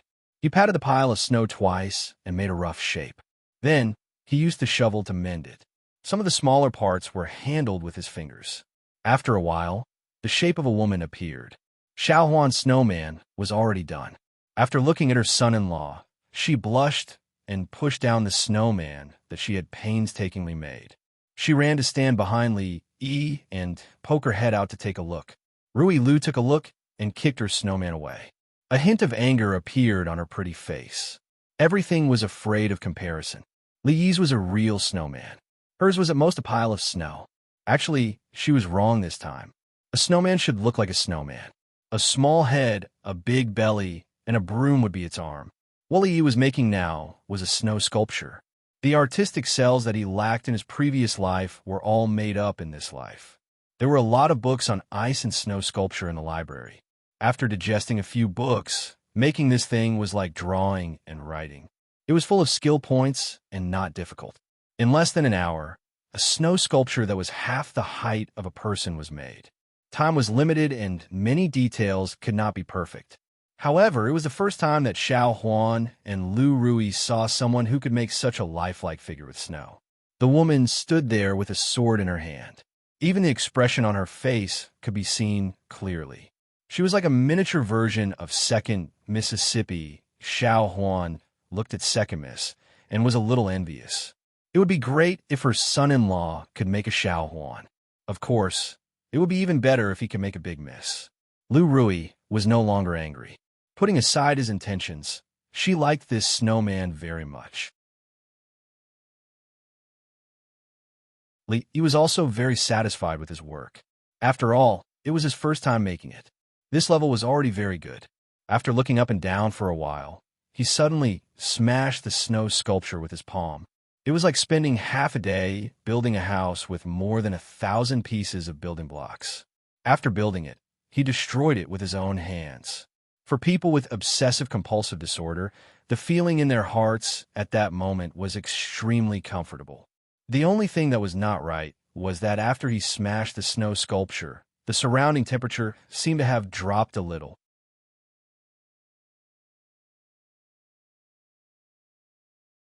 Chapter 248. Fong walked out of the house gloomily and wiped his face. There was only a little bit of ash on his face, but it was immediately smeared evenly. His skin, which was not very fair, became 3 shades darker. Last night's snowfall was too sudden. Not to mention the pillars, even he himself was freezing. Fortunately, the craftsman had brought the stove over. He wanted to install it immediately. Once the charcoal fire was lit, the house would be warm immediately. In the end, he hugged the 2 bamboos and pieced them together for a long time, but he still couldn't make it like the son-in-law's house. In a rage, he kicked the stove. The stove overturned and the charcoal fell to the ground. It almost burned the pillar next to him. He was chased out by his wife with a broom. He shook his head. It seemed that this kind of detailed work was really not something he could do. He planned to go to the son-in-law's house and ask him how to do it. Before he entered the courtyard, a figure rushed out from inside and disappeared in front of his eyes in the blink of an eye. It was really a whoosh. The speed was incredibly fast. Fong was stunned for a while before he recovered. The expression on his face was still a little unbelievable. Just now was the son-in-law. After getting the answer from Xiao Huan, Fong's heart was hurt a lot. He didn't know when it started, but the son-in-law was becoming more and more powerful. Fong felt that his role was constantly decreasing. Perhaps it wouldn't be long before he could only help cut the bamboo and run errands. Apart from his son-in-law, he received the most dividends from the outside business. Even if he stayed at home every day, he could still earn money that he couldn't earn in a year. Although it felt good to be rich, he didn't feel at ease taking the money. Seeing that her man came back from the son-in-law's house and quietly fiddled with the stove, Lucia originally wanted to mutter a few words, but she swallowed them. Although she didn't scold him often, and when necessary, she would use the broom to make him remember. But she knew how to behave. After so many years, she knew when to speak and when to shut up. She wouldn't ask too much about the things between men. At this moment, she could only sigh and silently clean up the charcoal pile on the ground. He ran from home to the street in one breath, gasping for breath. When he looked back and saw that no one was chasing him, he found a roadside stall and sat down to rest. He didn't know if it was because of the pat from his second great-uncle, but his old injuries were almost healed. His lower abdomen didn't hurt anymore, and he felt that his body was in a better condition than before he was injured. Of course, due to the fact that he had successfully cultivated his true qi, he seemed to have been a little complacent these 2 days. He had been too cocky in front of Mississippi Lou. He rubbed the part of his but that was still faintly aching and finally realized how big the gap between him and Rui was. There was still a long way for him to go if he wanted to turn over the situation and suppress second Miss Lou in a fair and square manner. At the moment, he still had to follow the principle of keeping a low profile. The next time he wanted to vent his anger, He would have to pick a time when she was not at home and secretly make a snow sculpture to smash. Today was indeed a little too ostentatious. He couldn't return home for the time being. Otherwise, he might end up like the snow sculpture just now. So he decided to take a stroll on the street. It snowed heavily last night, but there wasn't much snow on the main roads of the prefectural city. There was no need for the officials to supervise. Before the sun rose, people started to get up and sweep the snow in front of their houses to the roadside. The shops were even more active. After all, they still had to do business on a snowy day. Life wasn't easy, and one less day of business meant one more day of loss. At this moment, there were no more snowflakes falling from the sky, and there were fewer people on the streets than usual.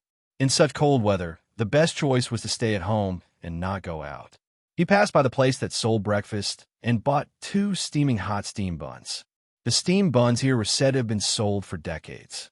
The skin was thin and the filling was plentiful. The taste was also passable. After eating the 2 steam buns, he no longer felt hungry. There weren't many people in the shops along the way, but there were a few customers in the taverns. They were the only taverns in the prefectural city that sold hard liquor. The boss behind them was Prince Ning Fu, and it was the source of more than 90% of the family's income. As he strolled into a tiled house. No matter what time it was, there was no lack of people here. There were tea houses, taverns, brothels, and customers coming in and out. It was very lively. A few temporary brothels had collapsed under the weight of the heavy snow. The performers who relied on the brothels to make a living were cleaning up the scene. It seemed that they hadn't put much effort into building the sheds. Although they weren't sturdy, they weren't so fragile. The larger brothels didn't have this problem. When Li Yi pushed open the door and walked in, the storyteller Old Man's Son was directing the people to rehearse Painted Skin. It would be performed in 2 days, and it was related to whether or not they would be able to eat in the future. They had to get out of bed before the sun rose, and they couldn't go back until very late. However, no one had any complaints. "Young master, you're here. Miss One isn't here right now. I'll go get her immediately." Old Man's Son saw Li Yi and immediately ran over, smiling. After reading the follow-up storybook, his attitude towards Li Yi became even better. No need. Li Yi waved his hand. "You just can't have a look on the way." The old man seemed to think of something. He took out a small cloth bag from his bosom, which looked bulging and heavy. He said, "Young master, take this money. I asked some old friends to tell the Jianghu story you told last time. As expected, it's very popular among the Jianghu people. They sent this money here yesterday." Li Yi waved his hand again and said, "Give the money to Miss Wan. The brothels will open again, and the expenses will definitely be a lot. You keep this money." Hearing this, Old Man's Son didn't say anything more. They really needed a lot of money these days. Old Man's Son was puzzled that Li Yi asked him to spread the good story through his friends, who were also storytellers. Most people in Jianghu were generous. Most of them gathered in the brothels outside the city. They were generous and liked to hear about the Jianghu. They would not be stingy with money when they heard it. It was a pity that they didn't keep a good story for themselves. At least they could exchange it for some money. It was a pity that Li gave it away for nothing. It was all money. Old Man's Son couldn't figure out Li Yi's intention, so he didn't think about it. It was not something he should worry about.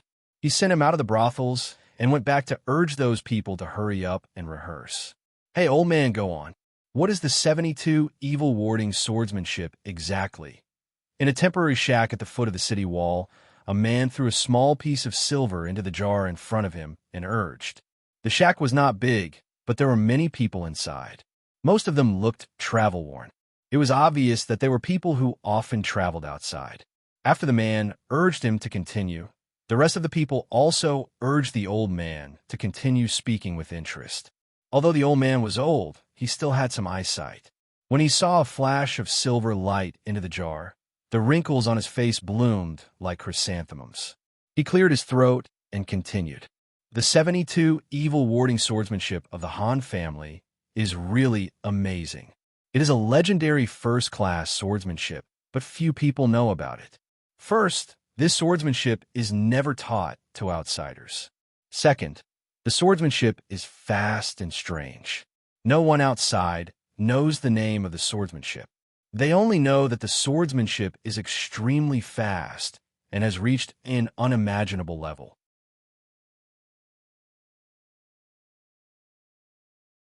Chapter 249. Hey, you old man. I told you that the Han family's Bisha swordplay is unknown. How do you know about it? One of them raised his doubts. There was no reason for a storyteller to know more about the martial arts world in Jianghu than they did.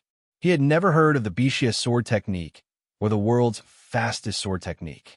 He had only listened to it when he had nothing to do, and it was fine for him to have some fun. However, if it had anything to do with the real martial arts world, there would be nonsense.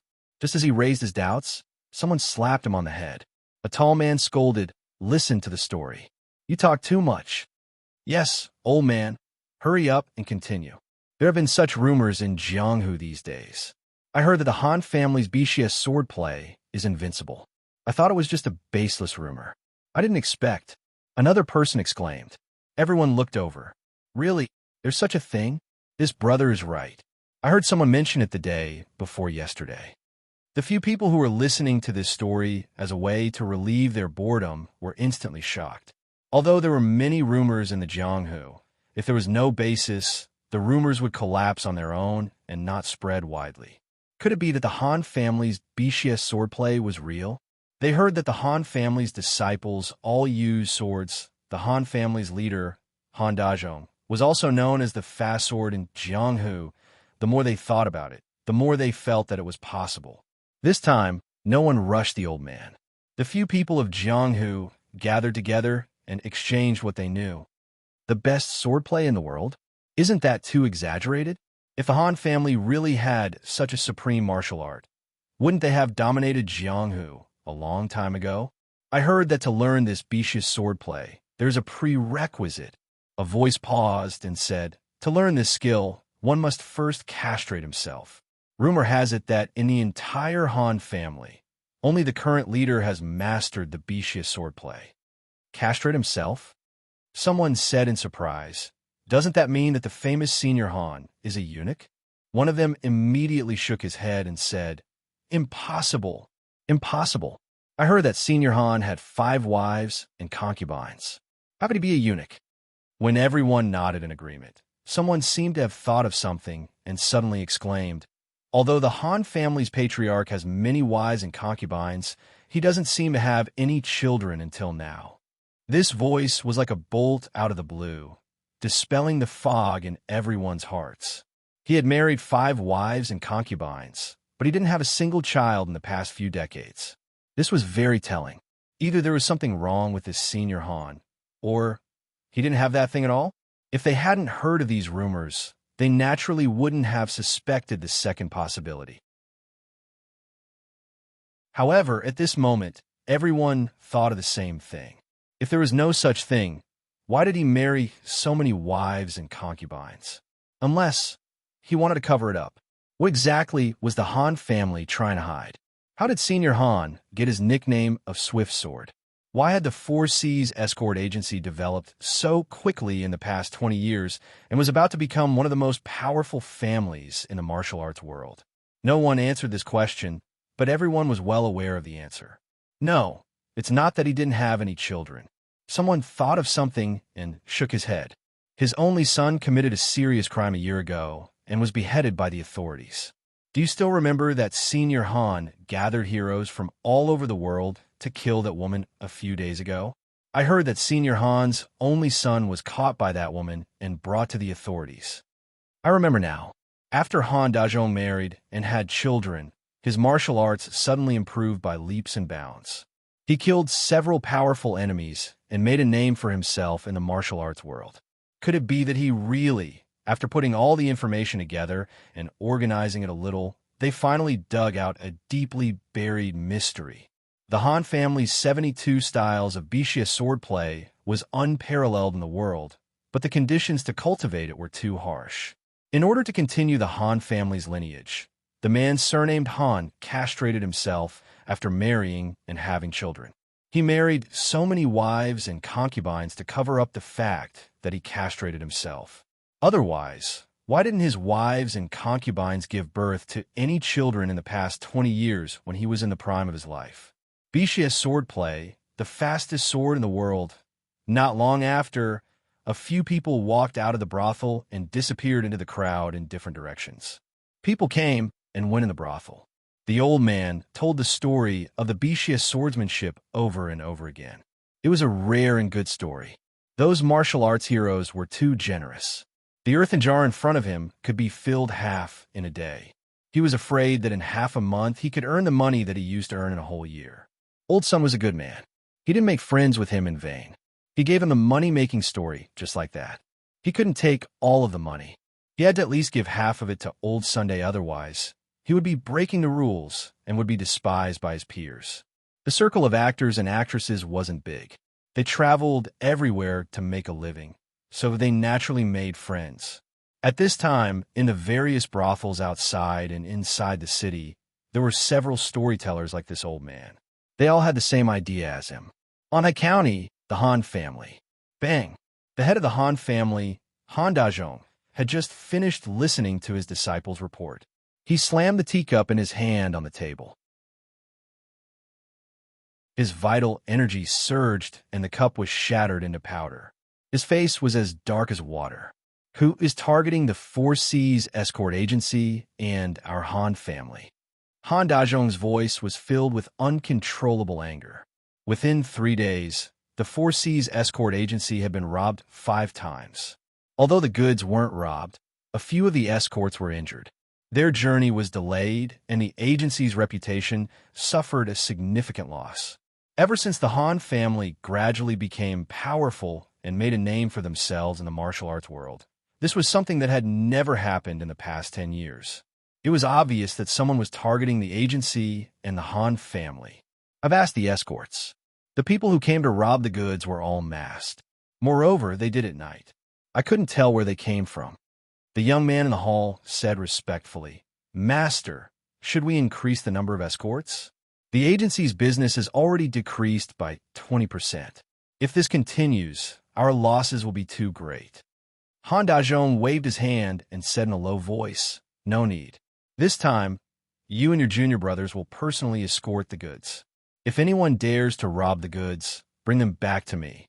I'd like to see who has the guts to target our Han family." He had taught these disciples since they were young. Each of them had extraordinary skills and were far superior to ordinary escorts. They were usually the heads of escorts. If they escorted the goods together, they would definitely be safe. "Yes," the young man responded and was about to leave. Just then, another man rushed in from outside the door. "Master, something bad has happened." Junior brother Zhang ran into trouble while escorting goods. All the goods were robbed, and the escorts were all injured. Even junior brother was taken away by the robbers. The young man's expression changed. When he looked up, he saw the muscles on his master's face twitching uncontrollably. He was clearly enraged. "You've gone too far." A roar was heard, followed by the sound of tables and chairs falling in all directions.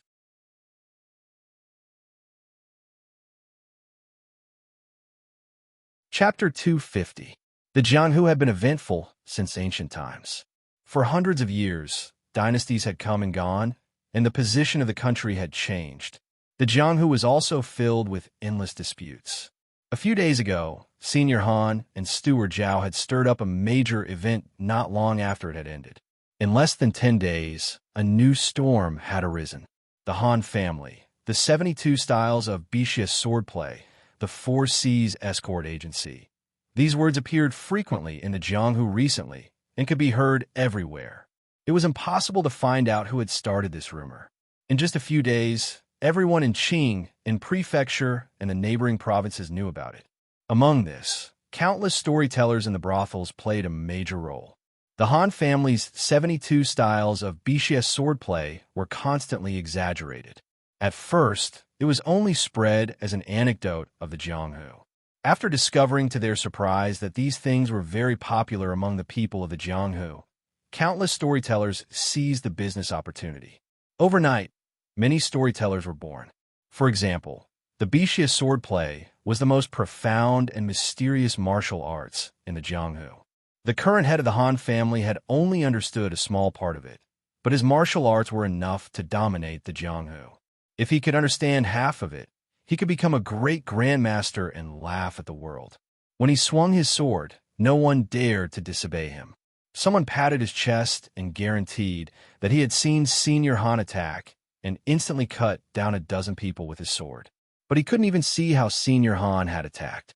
There were also people who focused on the 8 trigrams. In thousands of words, they analyzed why Senior Han had married 5 wives and concubines and still had no children.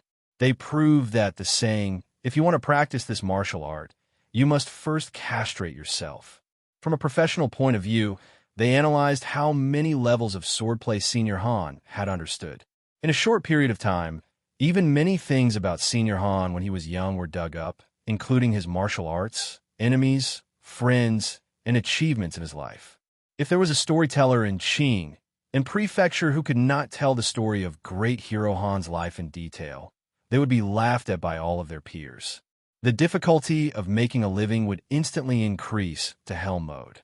In short, the Four Seas escort agency became popular, and so did Han Dazhong. His fame in the Jianghu reached the pinnacle of his life. Not only the martial artists of the Jianghu, but even the common people also learned about the power of the Han clan's vicious swordplay from the storytellers. They began to admire the peerless swordsman who could move unhindered in the Jianghu with just a single sword. However, as the leader of the Han family, he could not feel happy at all. The cup splashed on the ground. He didn't know how many teacups he had broken in the past few days. Just a moment ago, another disciple came to report that a shipment of goods had been stolen last night, and the Han clan had lost several hundred taels of silver. Moreover, from morning until now, the escort agency had not received a single shipment. Have you found out who did this? The muscles on Han Dazhong's face twitched, and his words seemed to be squeezed out from between his teeth.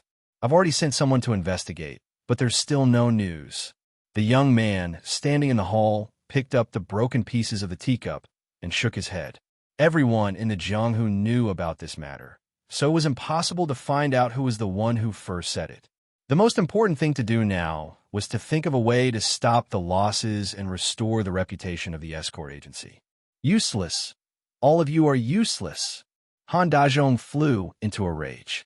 He wanted nothing more than to find the despicable person hiding behind the scenes and tear him into pieces.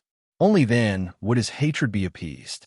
This rumor had directly put the Han clan and the Four Seas escort agency on the line. The goods they were escorting were stolen, and even the disciples who were escorting the goods outside were captured and interrogated about the vicious swordplay. Not only did the disciples not know, but even Han Dazhong himself did not know what the vicious swordplay was. It was the best swordplay in the world, and anyone who mastered it would be able to dominate the Jianghu.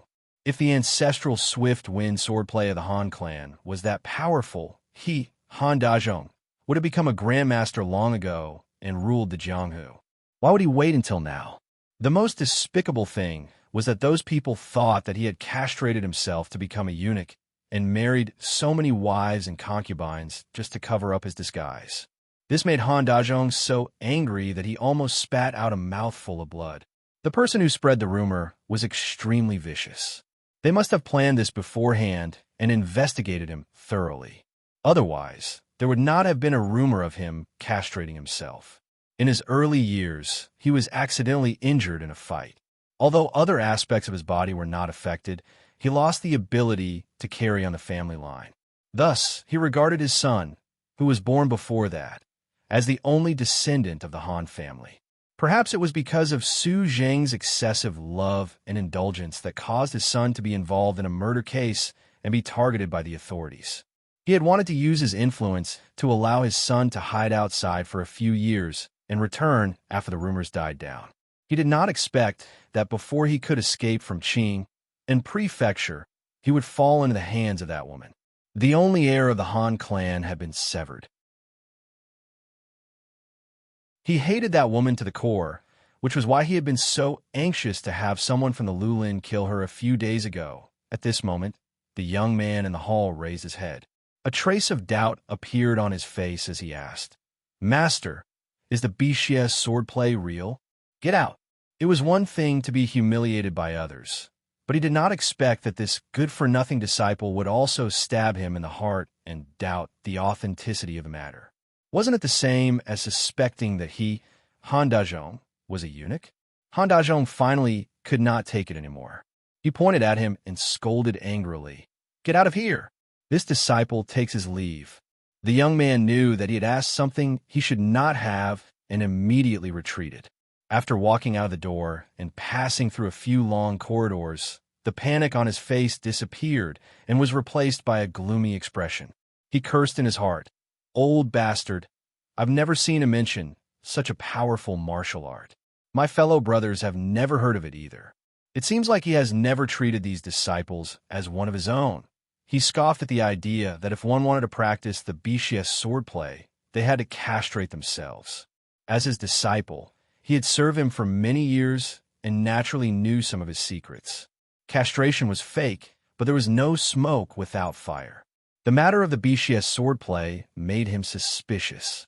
He had long felt that his master had been holding back from them and had never intended to pass on the most powerful martial art to them.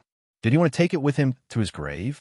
As he was thinking this, a servant came over and whispered, "Young Master Zheng, the fifth madam wants to discuss something with you." "Understood. You may leave," the young man said in a low voice. After looking around, he turned around and walked in a certain direction. At the same time, in the hall, Han Dajong cupped his hands to an old man sitting across from him and said, "Brother Wang, long time no see. May I know why you have come to visit today?" The old man smiled and said, "I heard that the escort agency has encountered some difficulties recently, so I specially came to take a look." Brother Wang is very considerate. Han Dajong smiled and felt touched. Many friends had come to visit the Han family these past few days, but they all asked him about the Bixia swordplay. There were very few who truly cared about the safety of the Han family. The two exchanged greetings for a while before the old man stood up and said, "If you have any difficulties, don't hesitate to ask. My Wang family may not be as wealthy as your Han family, but we still have some assets. I believe we can help a little." "Thank you, Brother Wang." Han Dajong cupped his hands again. With this thought alone, he would definitely go to the Wang family to express his gratitude after this matter was over.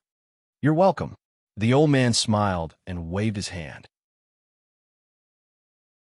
When he reached the door, he turned back and pretended to casually ask, "I heard that the Han family's BCS swordplay is the best in the world. I hope to have a chance to experience it."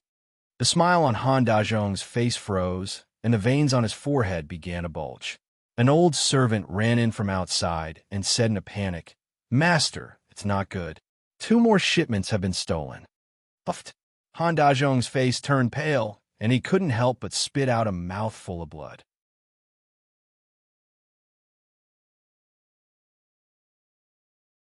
Chapter 251. The master of the Han family unfortunately fell ill.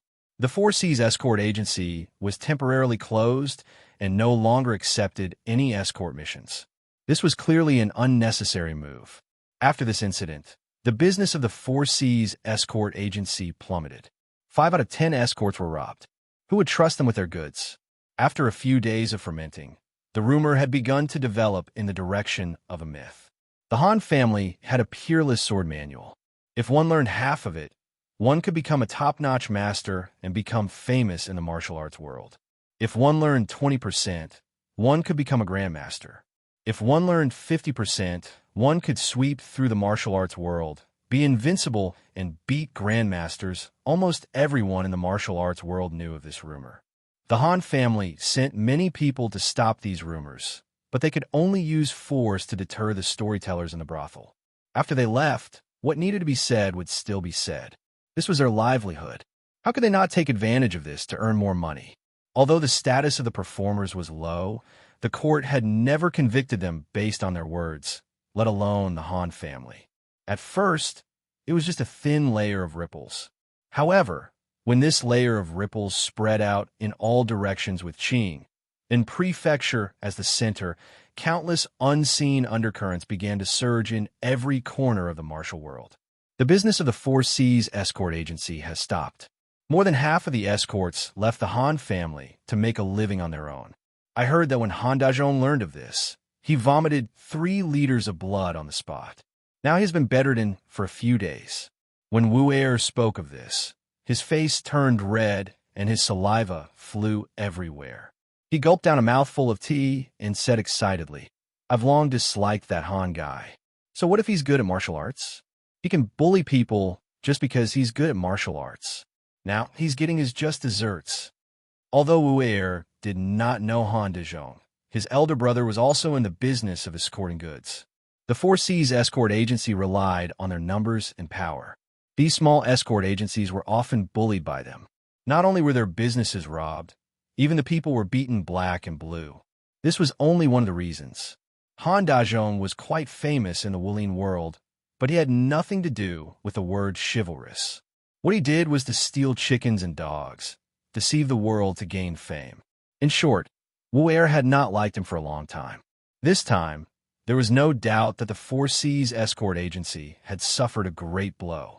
It was certain that they would suffer a great blow, and it was hard to say whether they could recover. In particular, when he heard that the man with the surname Han was bedridden due to anger, he felt very comfortable all over. Li Yi pushed the plate of broad beans in front of him, indicating for him to continue. Wu Er did not stand on ceremony.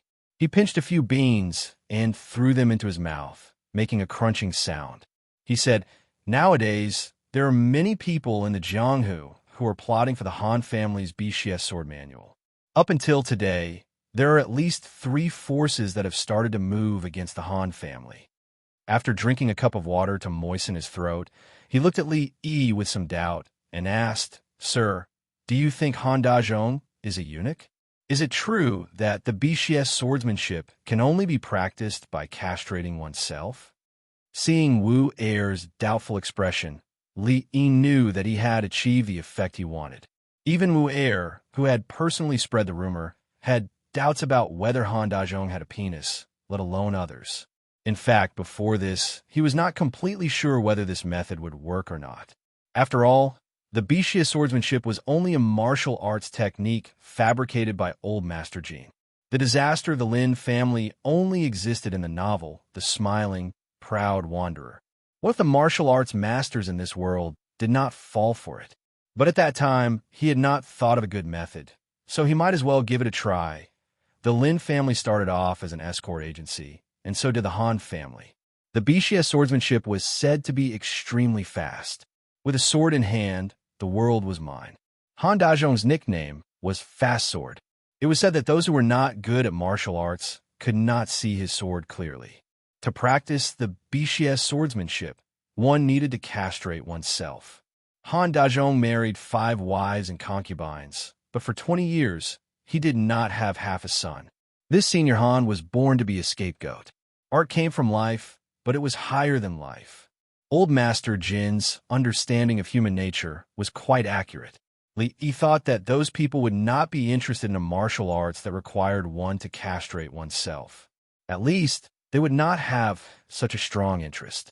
However, it turned out that for those who were obsessed with martial arts, becoming the world's #1 martial arts master was far more interesting than being a real man.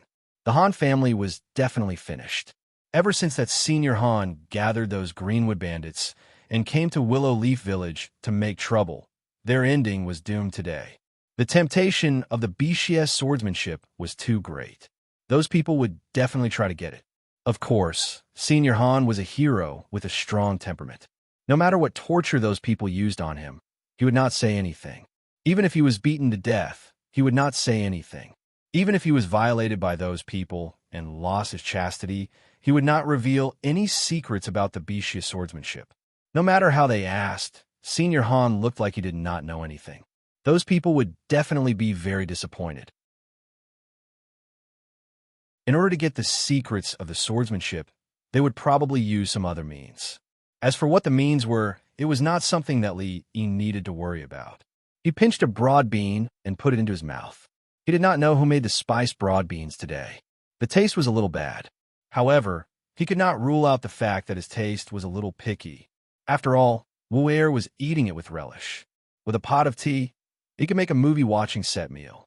The price was 5 copper coins for a small one and 10 copper coins for a large one. The price was fair and fair. As for the taste, he also prepared a few more kinds. The original 5 spices, the soy sauce, and the spicy ones were more troublesome. He did not know if the spicy ones existed in this world. Although he wanted to eat it, he did not need to look for it all over the world just to make a spiced broad bean. Corno was a little spicy. Although it was not authentic, it was barely acceptable. How is it? Is it delicious? The girl named Xiao Zhu ran over from the side and looked at Li Yi expectantly. Li Yi shook his head. The girl's mouth immediately became flat. The taste is not bad. The girl's disappointed expression immediately disappeared. She asked happily, "Then how much do you think it should be sold for?" Li Yi pointed at the plate in front of him and said, "If the plate is a little smaller, it should not be a problem to sell it for 5 copper coins." The girl blushed and left happily. Her vanity was greatly satisfied that the broad beans she made could be recognized by Li Yi. Such a small plate could be sold for 5 copper coins. The brothel was going to open tomorrow. In the future, he could also make money. In the Han family, the famous senior Han in the martial arts world, the controller of the Four Seas escort agency, the head of the Han family, Han Dazhong, was lying on the bed with an ashen face. In less than 10 days, the once prosperous Han family had become a mess. All the escorts had run away. The Four Seas escort agency only existed in name. Only a few disciples remained. The Han family was finished. The escort agency was gone. Until now, he still did not know who was the one hiding behind the scenes to destroy the Han family. The threat from the martial arts world was still there. A sword manual that could dominate the martial arts world was enough to turn countless righteous sects that claimed to be chivalrous into bandits. There were many people who would take advantage of the chaos to attack the Han family. If it were not for the fact that he still had some prestige in the martial arts world these years, someone would have already come to fight. The door was pushed open and a young woman walked in from outside. Seeing the pretty woman, a trace of softness appeared on Han Dazhong's face. This was the 5th madam whom he had just welcomed into the family not long ago. These days, all his wives and concubines had run away, and only the 5th madam was left. It often reminded him of his wife, who had died young. Apart from lamenting, he was very relieved that the 5th madam had never left him. The 5th madam put a tray on the bedside cabinet and said while sitting in front of the bed, "Master, don't worry. Everything will be over. Xiaoro, don't worry. I will definitely make the Han family rise again." Han Dazhong supported his body and sat up. He looked at the woman and said affectionately, "Yes, I believe in you, master." The woman called Xiaoro nodded and brought a bowl of black medicine from the tray over. She looked at him with the same affectionate eyes and said slowly, "Master, your health is more important. Master, your health is more important. You should drink the medicine first."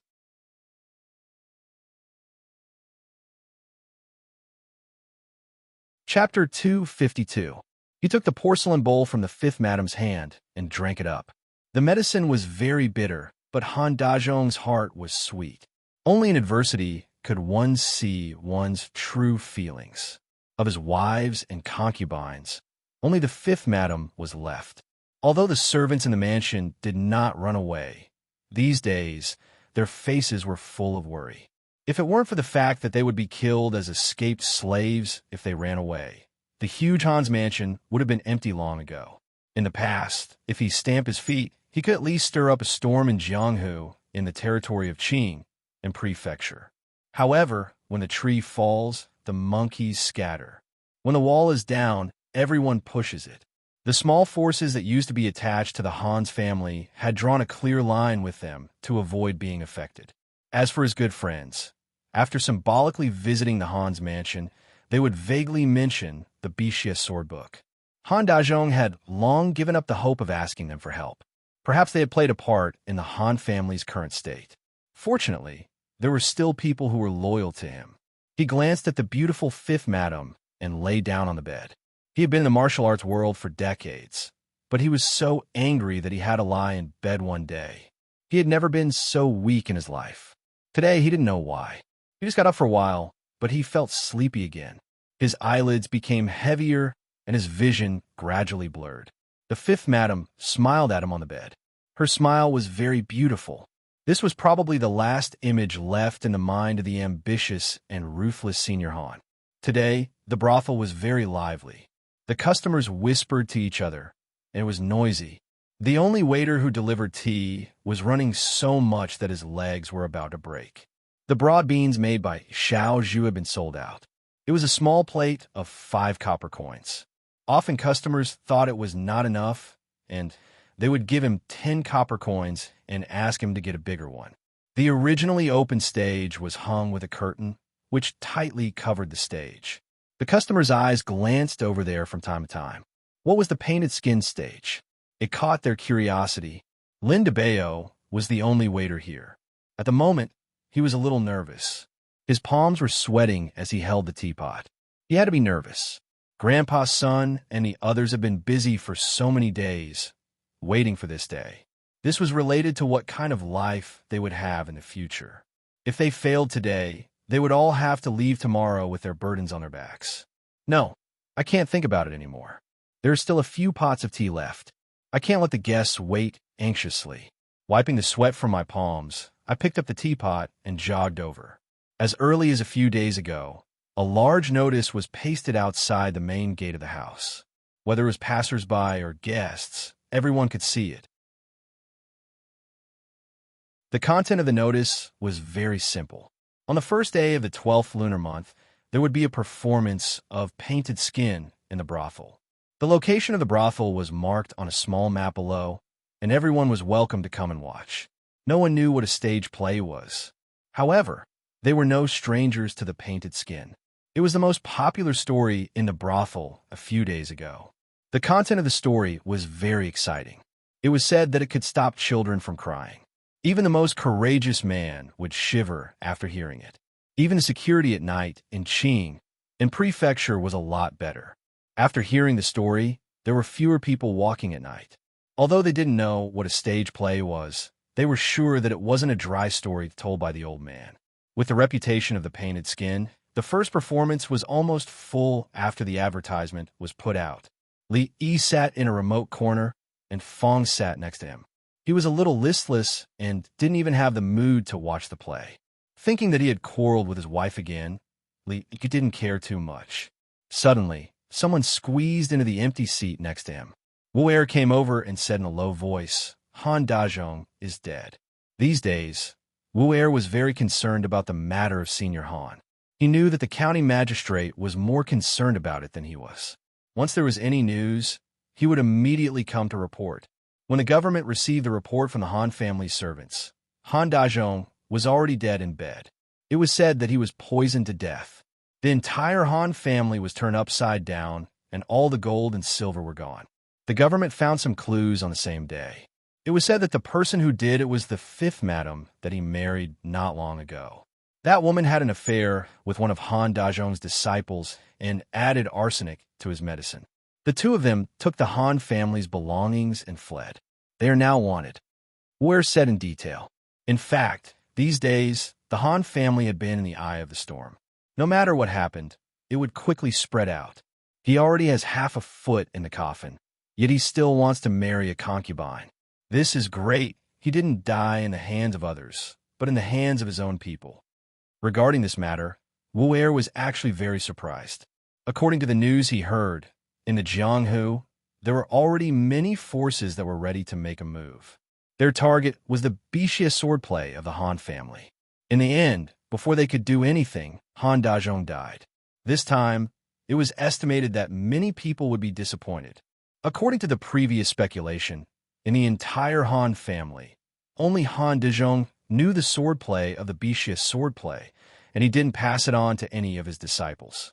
After Han Dazhong died, the Bixia swordplay was naturally lost.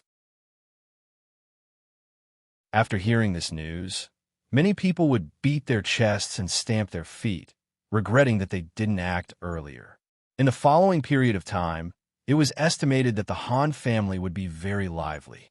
Han Dazhong didn't have any children, but he had a lot of disciples. Except for the one who ran away with the 5th madam, The rest of his disciples and wives would probably think of ways to divide the whole Han family. Of course, there would always be people in the Jianghu who didn't give up. That swordplay was miraculous. Wu was sure that if they could become the number one in the world, many of them would cut off that thing without hesitation. It was not enough for the Han family to be turned upside down. If they didn't dig 3 feet into the ground to find that thing, they wouldn't give up. Even Wu had once wondered in his heart whether that thing was more important or being the number one in the world. After struggling for a whole day, when he told his elder brother about his doubts, he was almost beaten to death by him. Since then, he had never thought about being the number one in the world. He had almost completely integrated into this world. The weak were prey to the strong, and only the fittest survived. Some people did things unscrupulously, and when they did something wrong, no one would punish them. This was wrong. From the beginning to the end, he had never thought about letting go of the surname Han. Since no one would punish him, he would do it himself. Yesterday, he fiercely slapped himself a few times to erase the thought of being the number one in the world from his mind. After sobering up, Wu finally realized that the evil swordplay, the number one in the world, was just a casual story told by the county magistrate. This story was spread out from his mouth. The Han family, which was a giant in his eyes, was destroyed and fell apart because of this story. Thinking about it, the origin of this matter was nothing more than the story that the county magistrate spent 15 minutes to let him remember in the room that day. Wu didn't sympathize with the Han family at all. On the surface, they were a senior in the martial arts world, but in fact, they did some petty things. The things that Han Dazhong had done were enough for him to die more than 10 times. Wu was a little excited to be able to personally eliminate this evil for the martial arts world. Suddenly, he thought of something and turned to look at Li Yi. He asked in a low voice, "Sir, Han Dazhong is dead. What about Squire Zhao?"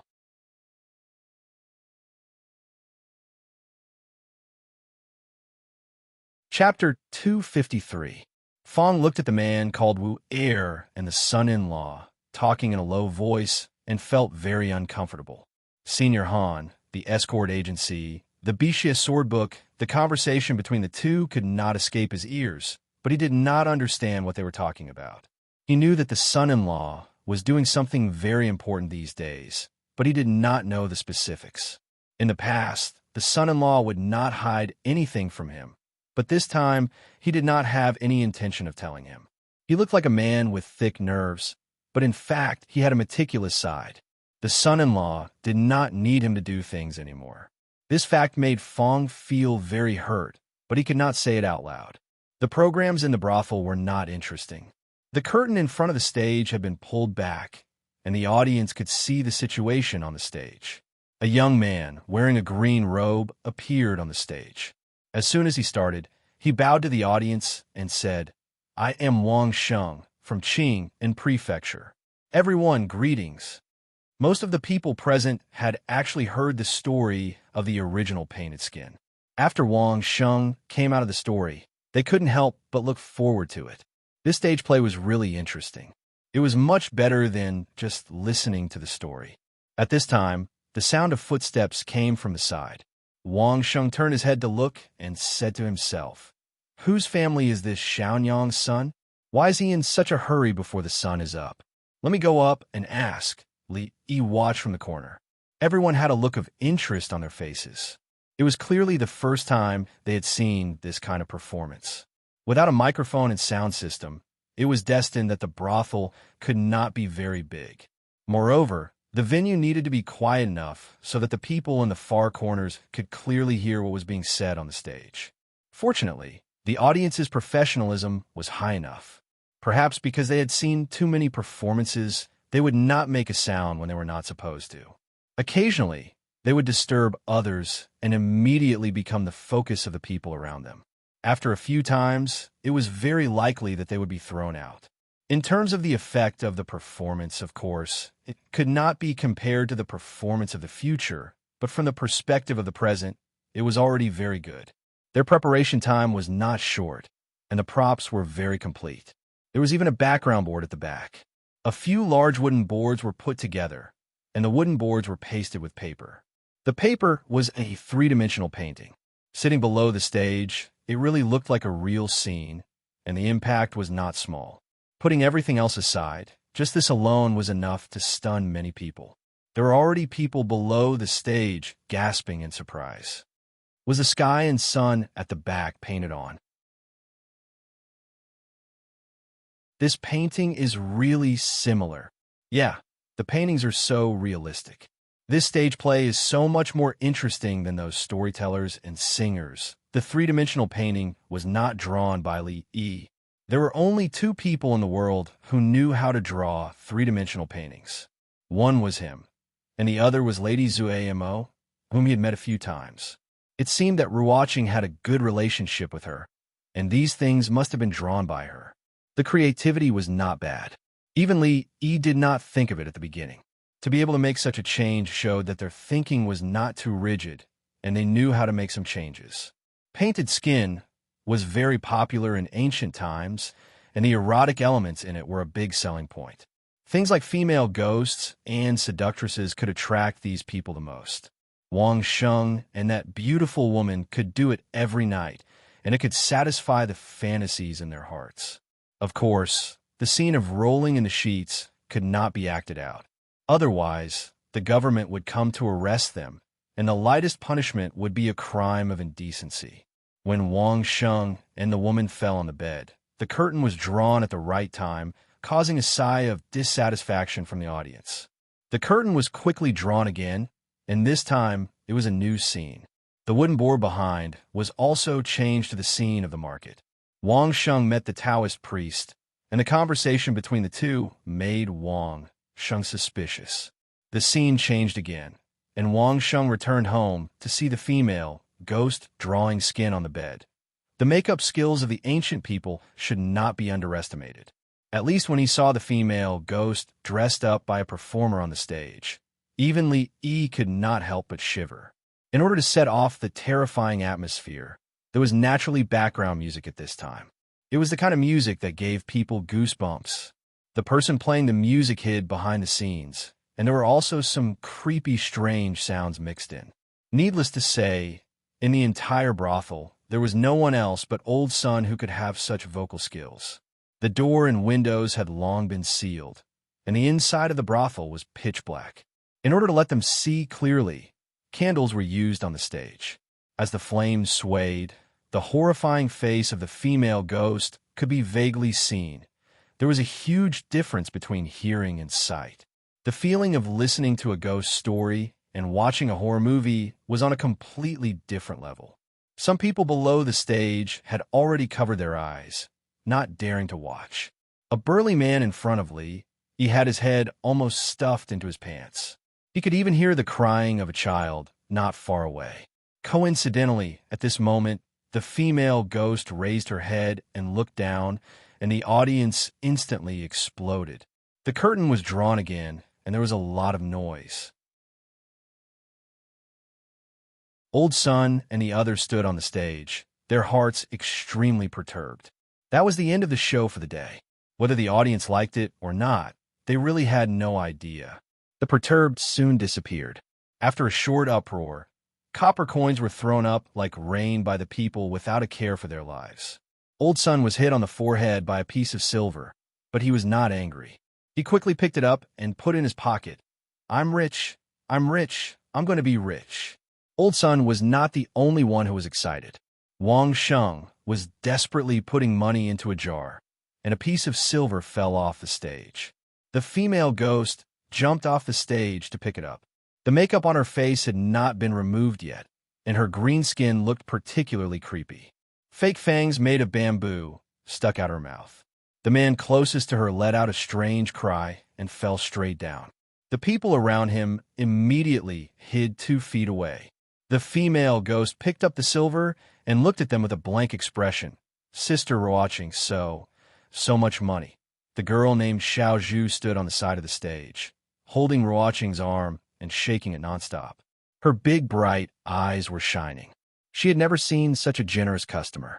She even saw some people throw their jade pendants on the stage, which meant that their hard work these days did not go to waste. These people all liked the performance just now. Wan Ruoqing's face also showed a relaxed expression. Although she did not go on stage, she was in charge of all the rehearsals these days. At this moment, she finally saw the results. Li Yi did not go over to share the joy with them. The situation here was within his expectations. While Old Sun was busy picking up the money, he walked out of the brothel with Fawn. On the way home, he passed by Her Royal Highness's mansion and was stopped by her. Although she lived next door, Li did not see her at all these days. He did not need to think to know what she was busy with.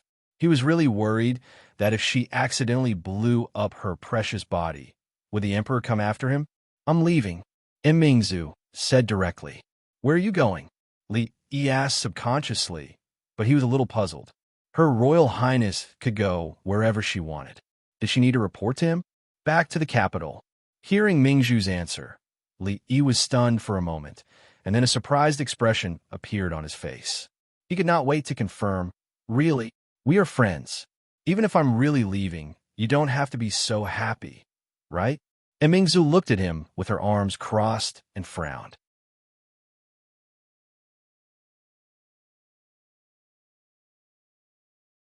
Chapter 254. Of course he was happy. How could he not be happy? Her Royal Highness was leaving. What reason did Li Yi have to be unhappy? There wouldn't be anyone staring at him every day, trying to squeeze out his remaining value. Whatever he made, she wouldn't be the first to snatch it away, not even giving him a little reward for his hard work, days without Her Royal Highness.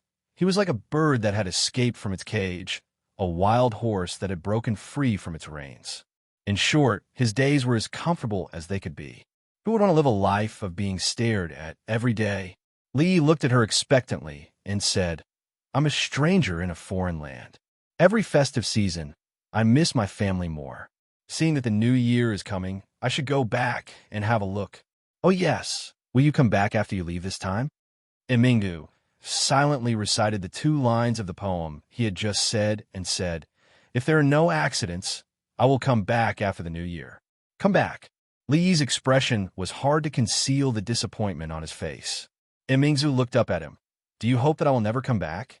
Li quickly shook his head. No. There's still a month before the new year. There's no rush to go back. It's not too late to stay for a few more days. Then stay for a few more days. Mingzu nodded and said, "Shunliang made some changes to the formula of heaven's punishment. He's going out of the city to test it in the afternoon. You should come along." Mingzu turned and left after she finished speaking. Li really wanted to slap his own mouth. Why did he have to say one more sentence when everything was fine? Mingzu was going to leave after all. As a princess, she couldn't be wandering outside during the new year. Whether she would come back or not, at least Li Yi would be able to relax for a while. Luck Square, Li Yi personally cooked a total of 8 dishes and a soup. Before the last dish was even served, Lu Xian was already sitting there wolfing down the food.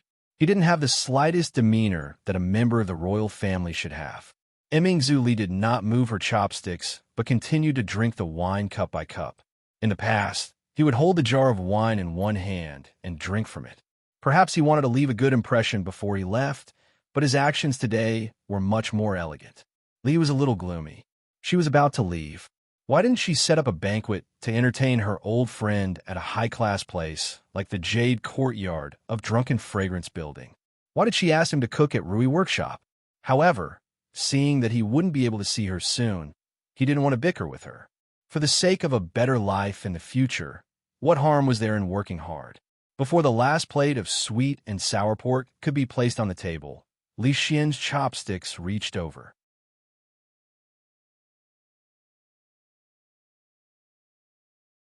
When there were no outsiders around, this guy didn't seem to have received any royal etiquette.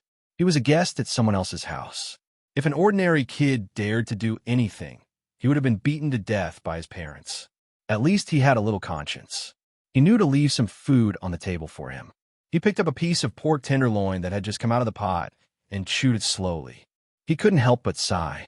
His cooking skills were really getting better and better. Li Xian raised the wine in his cup and said, "In Mingzu, Li will be leaving tomorrow. This cup of wine is to send you off."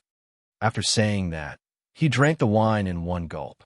His posture was very heroic, giving off the feeling of a hero in wine. Those who didn't know would think that his alcohol tolerance was very high. In fact, the alcohol in the cup did not exceed 10 degrees. Giving Li Xian a look of disdain, he picked up his cup and took a sip of the sweet grape wine. He buried his head and continued to eat. Emingzu Li was the real hero in wine. The wine jar beside her was the strongest alcohol produced by Rui Workshop. She didn't even blush after drinking a few cups. Li Yi, what do you want to do in the future? Emingzu Li seemed to have drunk enough. She put down the wine cup, looked at him, and suddenly asked.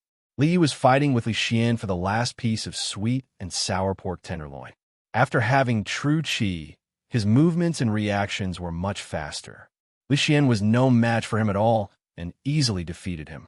Putting the pork tenderloin in the bowl, he said without raising his head, I never thought about it. It's good like this now. When I have nothing to do, I lie in the yard and bask in the sun, go to the brothel and listen to the opera. In the future, maybe it will still be like this. They were having a good meal, but they had to talk about their dreams. On this point, Li Yi had nothing to talk about with her. Their identities were worlds apart. Her Royal Highness liked to get rid of the tyrants and bring peace to the people. Li Yi didn't have such a big ambition. He was happy to have a yard with Rui to bask in the sun.